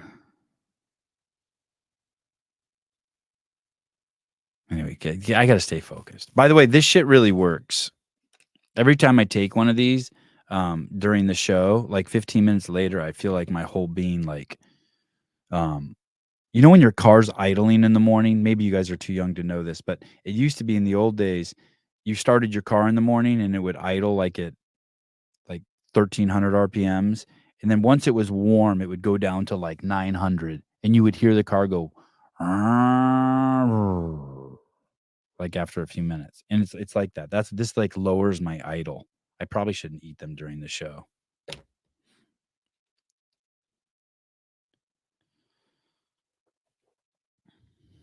Anyway, yeah. So, but I feel hopeful. I feel very hopeful about. I think I'm going to go there,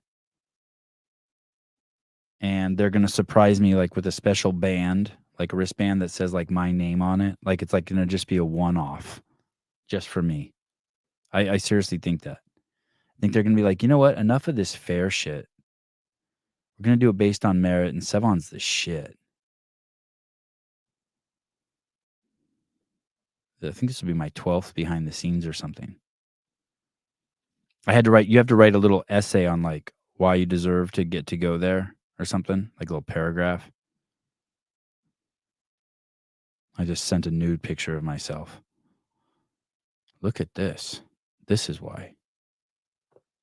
No, I mentioned that I had done it 10 or 11 times before.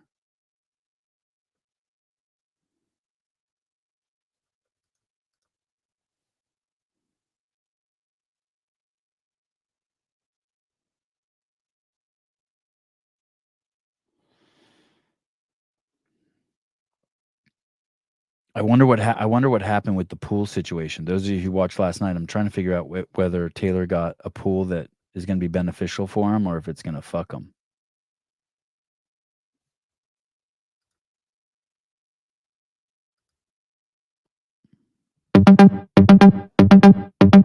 Ooh, I might have to take a deuce. My stomach is doing something. What's up? Hey, what's up, dude? Chilling. Installing an AC in Nashville. Oh, at the coffee shop? Yep. Oh, that's awesome. Yeah, putting the finishing. We're doing a soft. Don't tell anyone. We're doing a soft open tomorrow. Okay, hold on one second. I have to something. Hold on 1 second.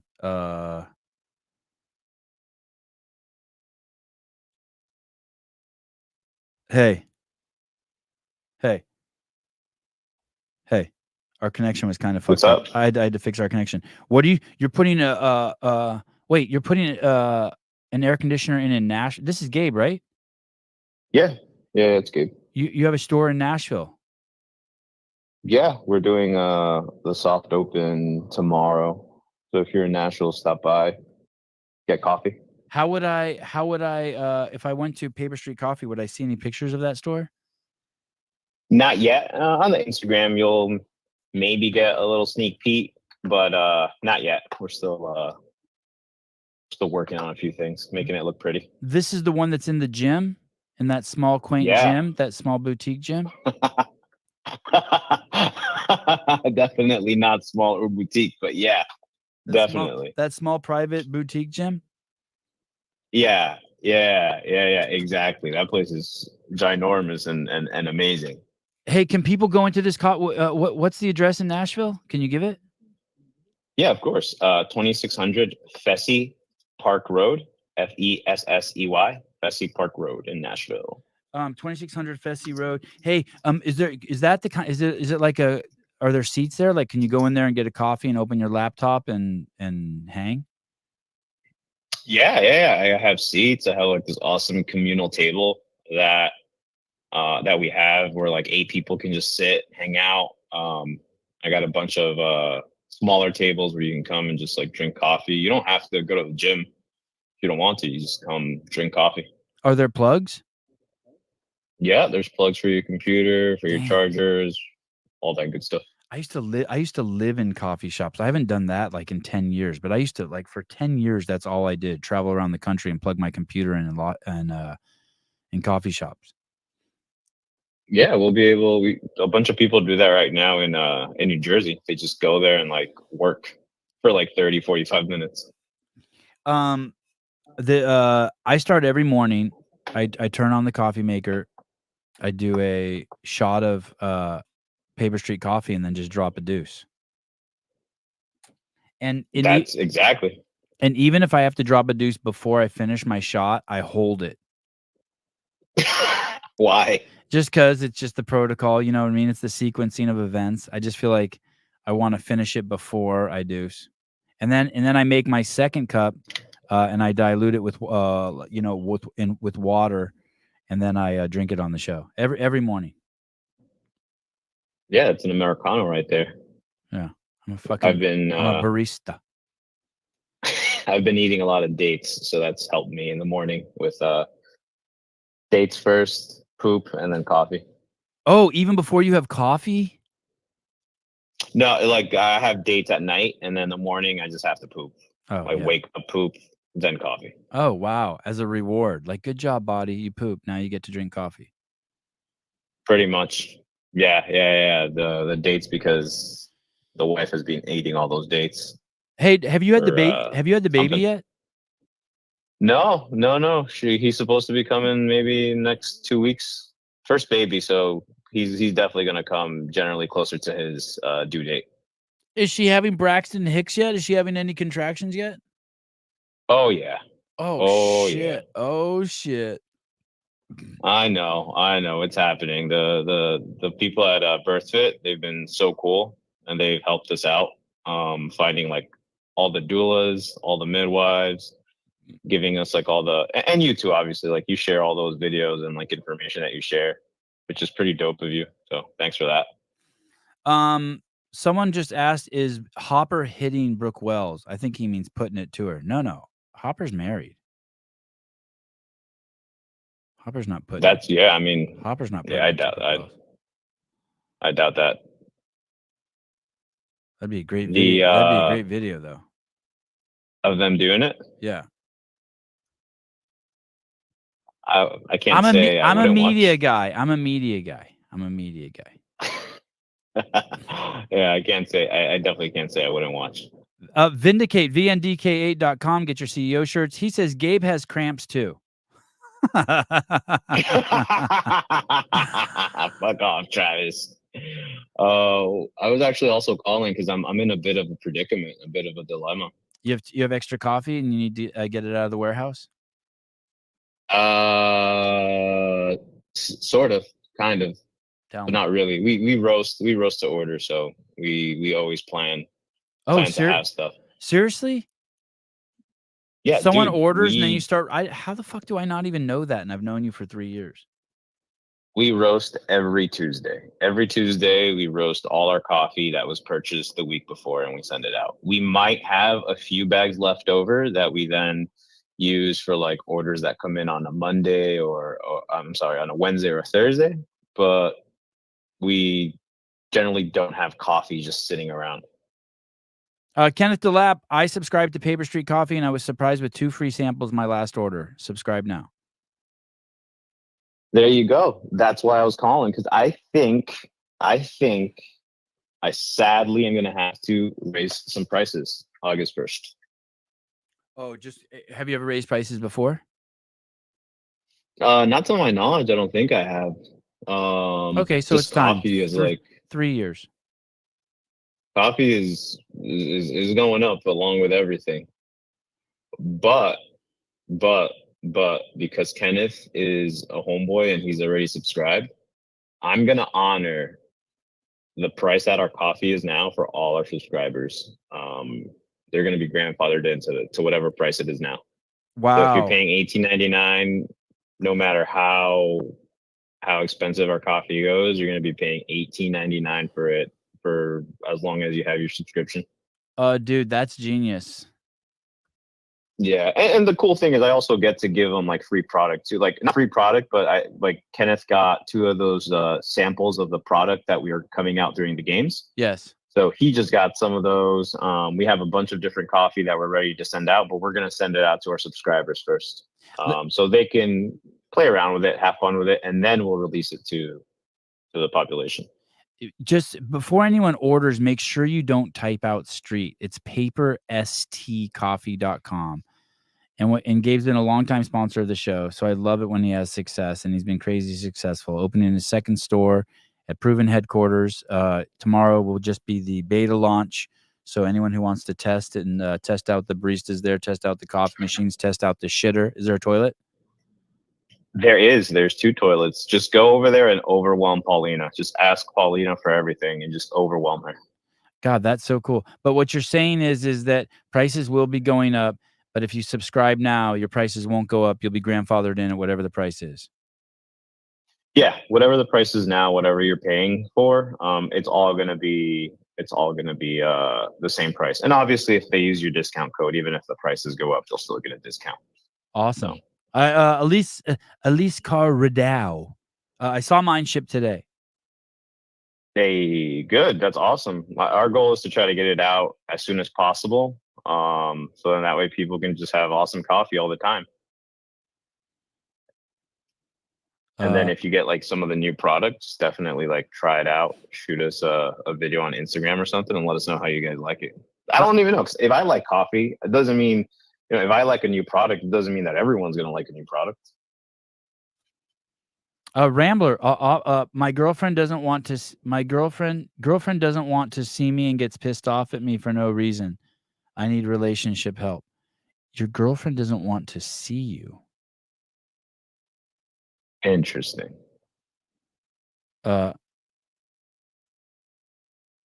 First girlfriend ever, kind of. Oh, it's your first girlfriend ever. Oh, if your girlfriend doesn't want to see you, it's not your girlfriend. Thank you. How old is Rambler? Like 50 with his first girlfriend? I have no idea. I don't know anything about Rambler. Is this like the Dr. Drew show now? The one where he calls in for, you call in for like advice on relationships now? I guess. Your girlfriend, your girlfriend if you're 20, you should have a girlfriend who can't keep her hands off of you. I assume Rambler's young. From 20 to 40, there you go. You should be running from your girlfriend. Like, holy fuck. Judy, I can't give you one more nut.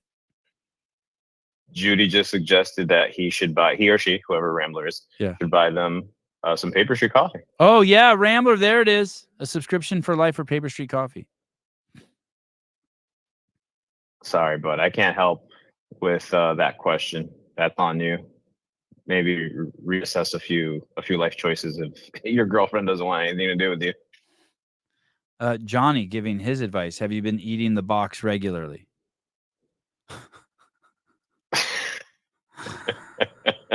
What box is that, Johnny? What box is this you're speaking of, Johnny? This mysterious box. Oh man, that's fun. That's interesting. Hey, do you know? Well, yeah, man. I'll let you go. Let me ask you one more question. What's up? Do you know Lexi Neely? Name sounds familiar. Why do I know her? Why does that name sound familiar? She's a games athlete. And is she cool? I think she must be cool. She does she's the fucking, I think she's Ariel Lowen 2.0. She just trains at a gym. She just takes classes at a gym. Hey, where's she out of? That's a good question. I don't know. She has a US area code. I'm going to invite her on the show now. I mean, not like now, like to come on now, but I'm going to send her a text. But I just like the fact, I know we're both huge Ariel Lowen fans, and it's just kind of cool that this chick also trains at a gym, at an affiliate, just takes classes. And that's it. And she's going. And I think she supplements. You know, like Ariel did. Like whatever she doesn't do, she fills in. Lexi, we'd love to have you on the podcast. Souza will send you times. So you're not going to the games because you're dealing with kid shit? No, I'm definitely not going to the games. Imagine, I'd probably come back and my wife would kill me. Oh, listen. And I'm not missing the birth of my child. Yeah, of course not. Listen to this, Gabe. I love you guys. I think I have a $5,000 trip coming up soon, and maybe I think she's freaking out about that. What does that mean, you have a $5,000 trip coming up? This is getting interesting. I kind of want to find out what's going on. Do you think Rambler's a real person? Like, meaning like, or it's like Trish, just poses as a fictional, you know what I mean? I mean, clearly poses as a fictional person, but maybe this is, his actual life kind of creaking into the Rambler persona. Right.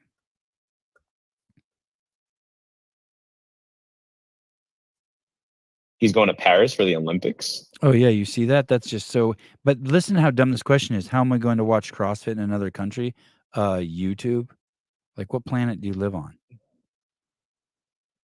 Not even can't I assume would that ask a question like that. you can't assume people are, smart. But have fun at the Olympics. Bring me back a baguette or something. A baguette. Yeah. But yeah, if you guys are in the Nashville area, swing by tomorrow. Tell me how it is. Tell me how you don't like it. Give me feedback. And then don't forget, you guys have until August 1st. Prices go up. What are they going to go up to? I don't know. I still have to do the research. All right. Get your subscription now. Paper Street Coffee, Gabe. Thank you. All right. We'll talk about the discount for the games on the new product that's coming out. It'll be crazy as well. Awesome. You the man, dude. Thank you for everything. Love you guys. Love you. Bye. Love you too. All right. Gabe from Paper Street Coffee giving us a warning. Subscribe now or you're fucked. You'll feel bad. What is this? So it was you who told Souza something was off about him? I don't know what you're talking about. Everything's compared to me, everyone's off a little bit. Sevon, is there a Russell Burger Rumble coming soon? Yeah, we need to. I don't know if we have. I could send that text too. Can we schedule? Now we're getting so close to the games. I want to have Russell Burger on. I miss him.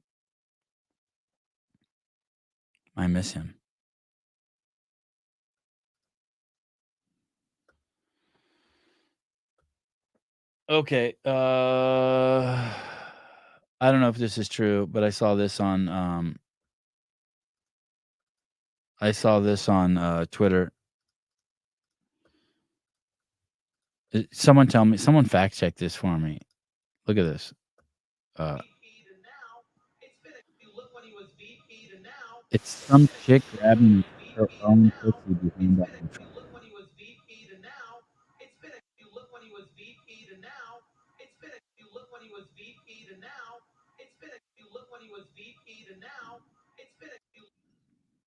Is that real? What a spot to be standing.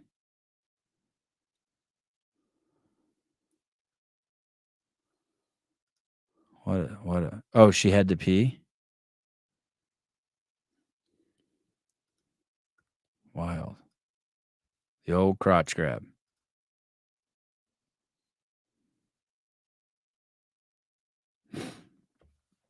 Okay, let's see what's just going on. What's going on with Biden?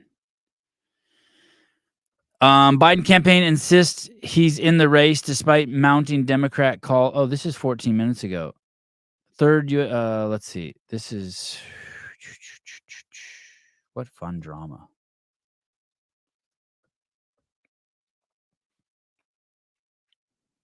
I think this notion that people are begging to be judged is so profound. It didn't land hard with Cotler, though. I don't know why. Biden campaign insists he's in this race despite mounting Democrat calls to drop out. President Biden reportedly furious as Democrat officials have ramped up calls for him to withdraw from the 2024 election. Party donors have threatened to withhold money, and elected officials are openly calling for the president to step aside. Biden is self-isolating in Rehoboth, Delaware, after testing positive for COVID-19. White House said President Biden tested positive for COVID-19 Wednesday, prompting him to cancel a 2-day swing through the battleground states. In a pre-taped interview that aired on Wednesday, like, who cares if you tested positive for COVID-19? Doesn't it just matter if, like, you're sick or not? Like, he should just be worried about himself. If he's not sick, then just keep doing your shit. Who cares? 80%, wasn't it like 80% of COVID-19 is asymptomatic? Like, who gives a shit? In a pre-taped interview with that aired on Wednesday night, Biden told BET News host Ed Gordon, BET, that he'd reconsider staying in the race if I had some medical condition that emerged, if doctors came to me and said, you got this problem and that problem. Biden's disastrous. Imagine listening to a doctor about whether you should run for president. What a fucking joke. Biden's disastrous. What the fuck is wrong with him? Listen to this. I'm going to read again. If I had some medical condition that emerged, if doctors came to me and said, you got this problem and that problem, you wouldn't run? That's how easy it is for you to stop running? You are fucked up if your discernment, if your choices are that heavily swayed by a doctor. It's just a data point. So you tested positive. Who cares? Now, if you're coughing and sneezing and fucking your eyes are burning and you can't fucking stay awake and you're fucking and you're having trouble breathing and wheezing, then like, yeah. But just positive alone, how does that have anything to do with what your next move is at all? That's what I mean. That's the shopping cart thing. That's the thing with like, if you're sick, stay home. Fuck that. Biden's disastrous. I'd be coughing. I'd be the person who just had the craziest green loogies, and just couldn't stop hacking out lung, but still felt great. And I'd just go to the gym every to the Planet Fitness or Golds. Just ride my bike down there and still work out. Who cares? I just go to the sink and cough those things out every few minutes. Who gives a fuck?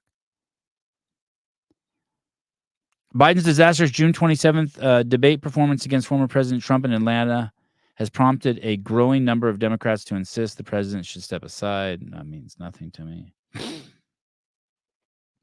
I was hearing reports that he was going to step down. Here it is. The top Dem donors believe Biden is close to dropping out. But this says Biden campaign insists. Is that today? Yeah, this is 14 minutes ago that they're saying. So this Fox News, geez, they have both sides of the story. 14 minutes ago, they say he's staying in the race, and then it also says he's not staying in the race. I think it's going to end very shortly, said one donor close to Senate Majority Leader Chuck Schumer. The pressure is insurmountable. 22 seconds ago. Listen, that just popped up in real time. I look forward to getting back on the campaign trail next week. In a statement on Friday amid growing calls for him to drop out of the race. That's today. President Biden said he was looking forward to getting back on the campaign trail next week. Last night, the American people saw the same Donald Trump they rejected 4 years ago. For over 90 minutes, he focused on his own grievances with no plan to unite us. You know what I heard? All I heard was focus on the country and to unite us. Whereas when I hear Biden talk, all I hear is, I don't know what I hear, but it's always about Ukraine. I thought Trump did great yesterday. He avoided mentioning his Project 2025 agenda, but still proudly flaunted the worst of MAGA extremism. Like what? I want to know what. What? Americans know exactly where he wants to take this country. They know that he inflicted pain and cruelty on the women of America by overturning Roe versus Wade. Although with the overturning of Roe versus Wade, 8 million less babies will be executed this year. Oh, that's kind of cool. God, this is fucking such garbage. He doesn't even say anything. He just needs to throw the word God in there a few times, like the Republicans do. Jeez Louise. How does anyone fall for this shit? MAGA extremism. So that I guess that word gets people riled up. They hear that and they just get all fucking bent. How weak are these people? Donald Trump's dark vision for the future is not what we as Americans. His whole vision yesterday was energy independence. How is that dark? Together we as a party, I hate, there's nothing here. So the only thing he says basically here, and he misrepresents it, is the reversal of Roe v. Wade, which is just constitutionally appropriate. It's giving the power back to the states. And Donald Trump even said, man, there's some states where you can still get your fucking shit blasted. Like you can kill babies all you want. And that he's very happy that it's up to the states. It's cool. You got what you wanted.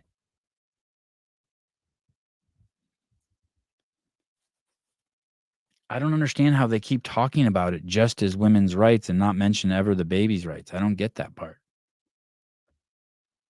I understand the women's part. I get it. Is this a comment show? No. Shut your face.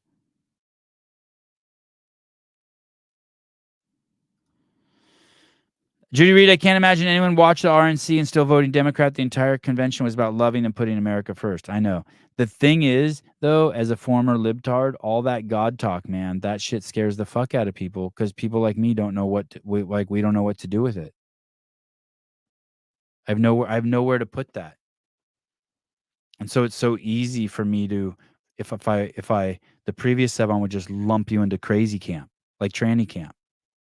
Like, to me, the libtard Sevon, every time you say God, it's like, oh yeah, you believe in child genital mutilation. It's like, it's all the same shit. Like, you're just confused.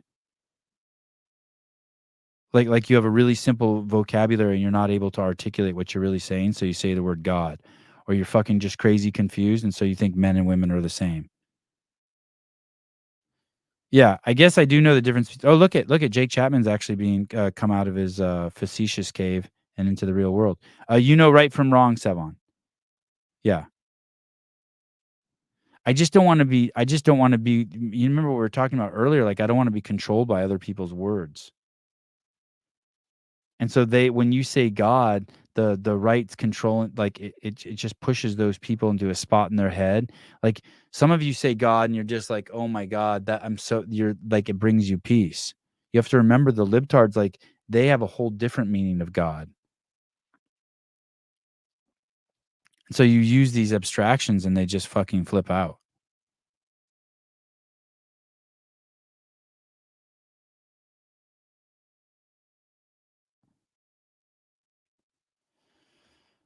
But I like it now, even though I don't know what it means or how to process it. I like it now. I'm all for the God people. Hallelujah. All right. I should go before I eat a gummy. 9:40 a.m. You guys know what happens in an hour and 20 minutes. Taylor Self will do the workout. All the shit-talking athletes that say that they're going to do it won't do it because they'll be too big of pussies. Show will be 36 minutes long. A bunch of people will be like, that sucked. No one called in. I'm so sorry. I would have called in for you. Then I have to remind you I don't give a fuck. Then the show will be over. Oh, do I have a show tonight? Is today Friday?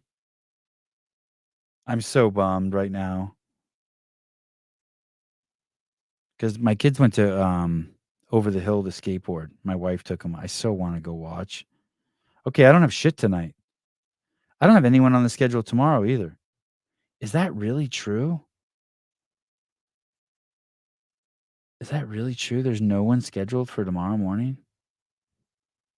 That can't be true. Something must be wrong. Oh, CrossFit Games update show. Holy shit. Oh shit. Thank you. Damn. Can we do a CrossFit Games update show tonight? John, Bill. Who should I ask to come on? John Young, Bill, and JR? Or Tyler? I just feel like if I have Tyler and John on, it's the same as the spin show, even though I really like hanging out with Tyler. I think Tyler's like my favorite for the Dave Castro Weekend Reviews.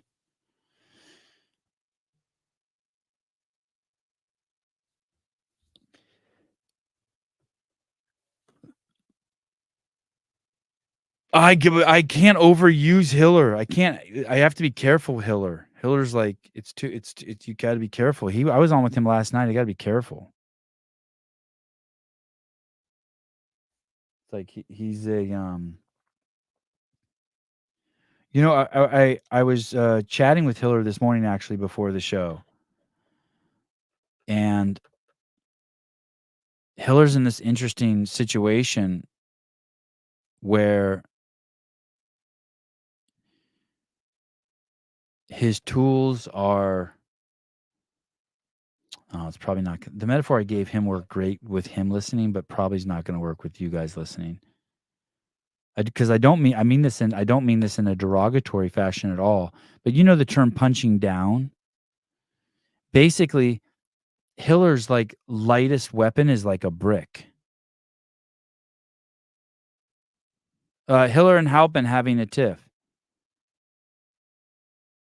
Like what could Hiller can't do anything to Halpin. Like Hiller's like lightest weapon is a brick. If he throws it at and Halpin is like an egg.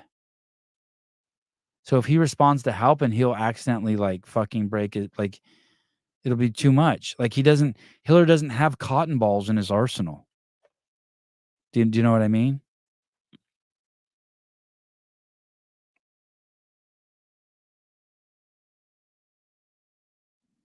Oh, wow. Wow, this is crazy. Are you on crack, Greg Seed? Hiller complains that CrossFit won't say his name. First of all, he doesn't complain. I think he thoroughly enjoys it. Then Hiller refuses to give credit to Halpin's work. What do you refuses? Dude, you're out of your fucking mind, dude.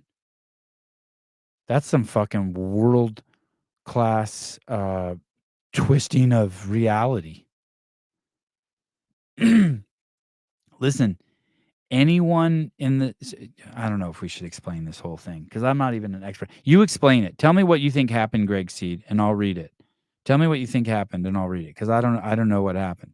But I was talking to Hiller how funny it is. But going back, he doesn't have like. Imagine there's a fly on your window and you get a fly swatter and you hit it and you kill it. Or you like what I do is I just grab them I just grab flies in the window and open the door and throw them outside. But Hiller didn't have that tool. So if he wants to kill a fly, he's going to throw a brick at it and it's going to like break the window. He just has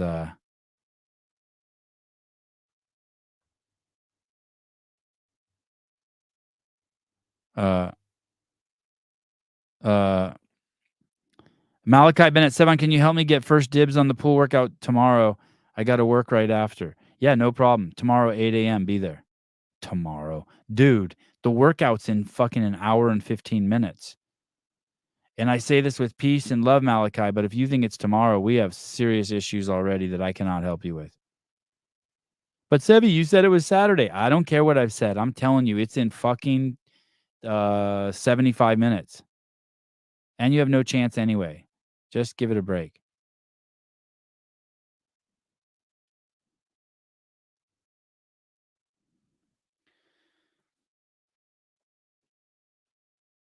Does anyone want to explain what happened? I could call Hiller. I don't know if Hiller wants to. He got other shit to do. It's more I don't know. Someone write it and I'll read it. What you think happened. I don't want to he's Brian Friend 2.0.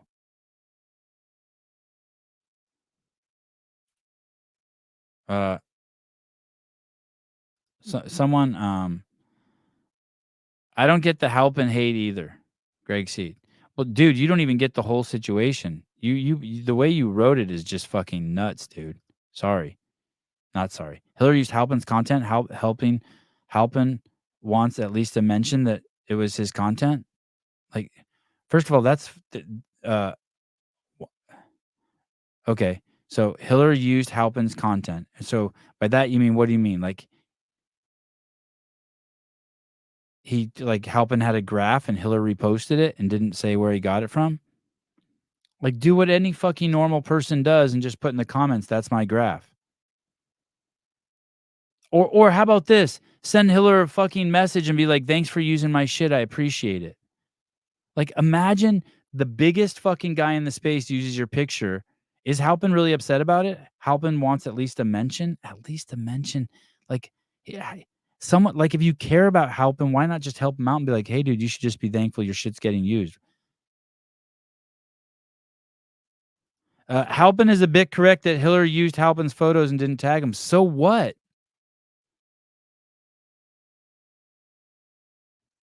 However, reporting the post is an interesting move. Talk it out first. How about just how about just put thank you? How about none of that? How about everyone is using everyone's stuff? Have you not looked at Instagram lately? What did he use of Halpin's? Keeping it real, I've used screen grab videos of Hiller and many other big names, and they've never got PC. Why? Listen, that's the thing. That's it right there. Only a world-class There's only a couple options. Piece of shit, moron, vindictive cunt, uh dude, I play whole fucking shows of Dave Castro's and fucking rip them. And Dave has never reported me to YouTube.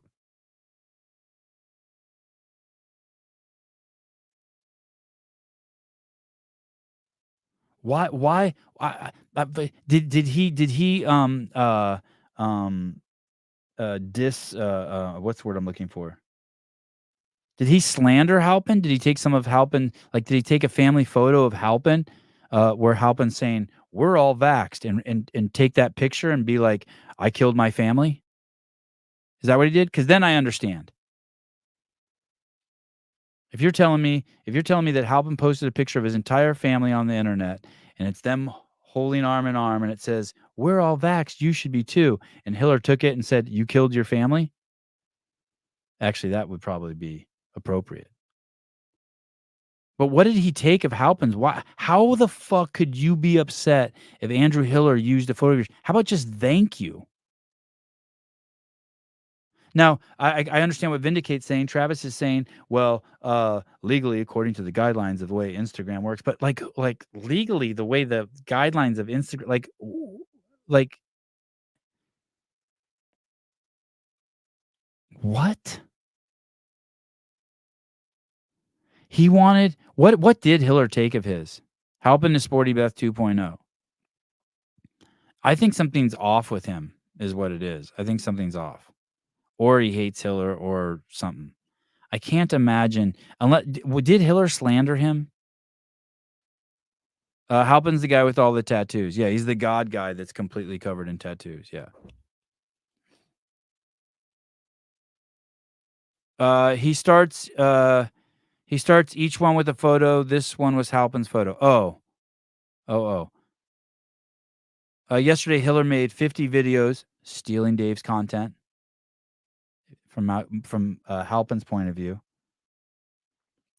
And all of those videos that Hiller put up start with a still photo, and you're saying Halpin took one of those? Holy shit. Holy shit. And Halpin reported him to Instagram for that? That's the story?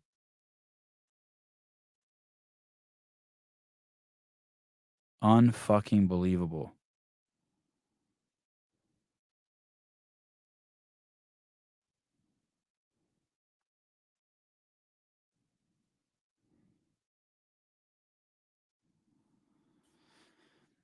And actually has tagged Dave in all the original ones, and Castro didn't care. And you know what I think too also is I think he has to tag Dave's TDC account or Hunt's account because I think Dave's big account has Hiller blocked. I don't want to talk to fucking Halpin. I text with Halpin sometimes. It's weird enough. It's really weird. And I don't want to fucking really communicate with any of these fucking people that like take screenshots and post. I make an exception for Hiller. But he's pretty good at usually asking people. I don't want to do that shit. Like, fuck you. I ain't doing that. I think Halpin does that. I'm old school.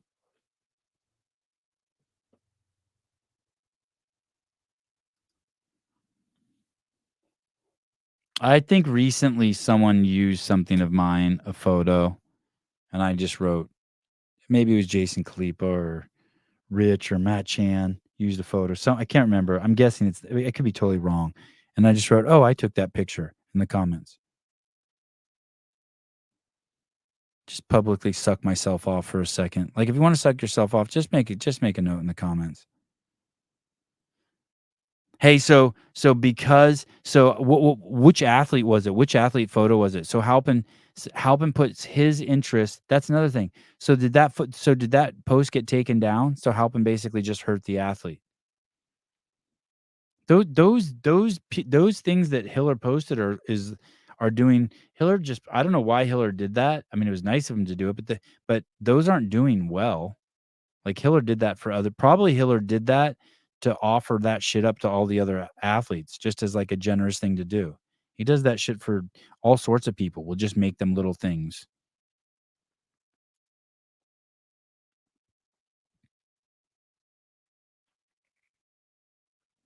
Oh, shit. Yes, and this is how Wooly got shut down. It's really serious if you get 3 of them. God damn it. Now I'm hating Halpin. Fuck. Halpin pulled a victory lap on his story. Oh, my God. Who's the athlete that Halpin fucked?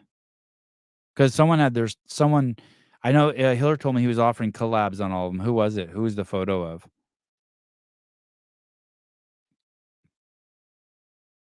Jeez Louise. Jeez Louise.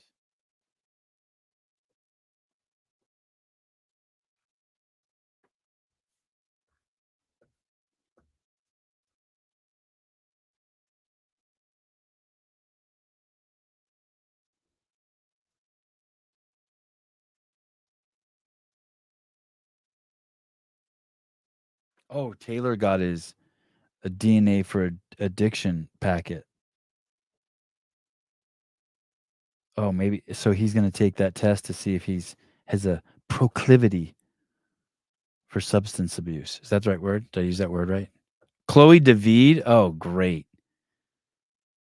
So she probably doesn't get much fucking media time anyway, and Halpin just put it in her dumper. What a douche. I didn't even know Halpin took pictures. What was I looking up? Proclivity. What does that word mean? Proclivity. A tendency to choose or do something regularly. Oh yeah, inclination or predisposition towards a particular thing. Yeah. Oh, that's good. Oh, this is going to be good. This is going to be our first show. DNA for addiction. This is Sarah's new company. Oh, I'm pretty excited about this. So, Taylor, after taking the test, I'm wondering, could you please open the results? You took the test 2 weeks ago? Yes, I did, Savon. After you've now taken the test, you're about to open the box. Do you have any insecurities before you open these results in front of us? Yeah, I'm just no, of course no, I don't have any insecurities. Fucking Taylor Self from Kill Taylor. I put my shit on the line every week. I don't give a fuck. Okay, we're here with Taylor Self with his DNA for addiction. Taylor, you took the test 2 weeks ago. Please open the envelope and let's find out if you have a proclivity to doing drugs. Okay, let me open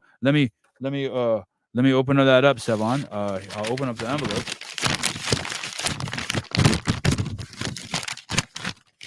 And the results are. What is it, Taylor? What do you see? It says that I have such a high proclivity for drugs that they couldn't even test me. That if I'm within 100 miles of heroin, I'll shoot it. Oh, okay. Well, let's talk through this a little bit, Taylor. This is gonna be a good show. I wonder if if Caleb was here, we should do a test. How many of you think that Taylor has an addictive personality? That he's gonna test high on the DNA for addiction test? Ooh, my goodness, crazy high. No. Might as well stay on. No. Sean M. DNA for addiction sounds like an excuse to me. I mean, what are you going to do with that info? All of us can be addicted to something. Yes, I know. I had that same conversation with Sarah. I didn't take it as far as you did. But here's the thing: once you take this test, this is the kind of thing you give to your fucking doctor, dude. If you're going to have surgery, or your dentist, or anyone who's going to fucking prescribe drugs to you, or shoot you up with drugs. Use it to scare the shit out of your kids so they don't do drugs. I hear you. I'm not saying that I don't think you should take it. I don't think you should read your results from DNA for addiction and be like, well, fuck, I got a proclivity to do drugs. Might as well just start shooting heroin now. Wow. No shit. Keeping it real, opiates for 9 years, clean for 9 years. I don't call myself an addict anymore. That's awesome, dude. You're the man.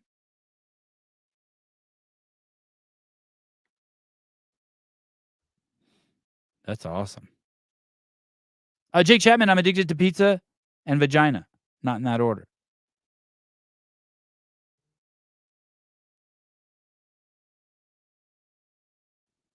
Oh, wow. I like this. Keeping it real. My wife has to control the vagina and the pills if I get injured, just in case. She should double down on the vagina so that you don't take the pills.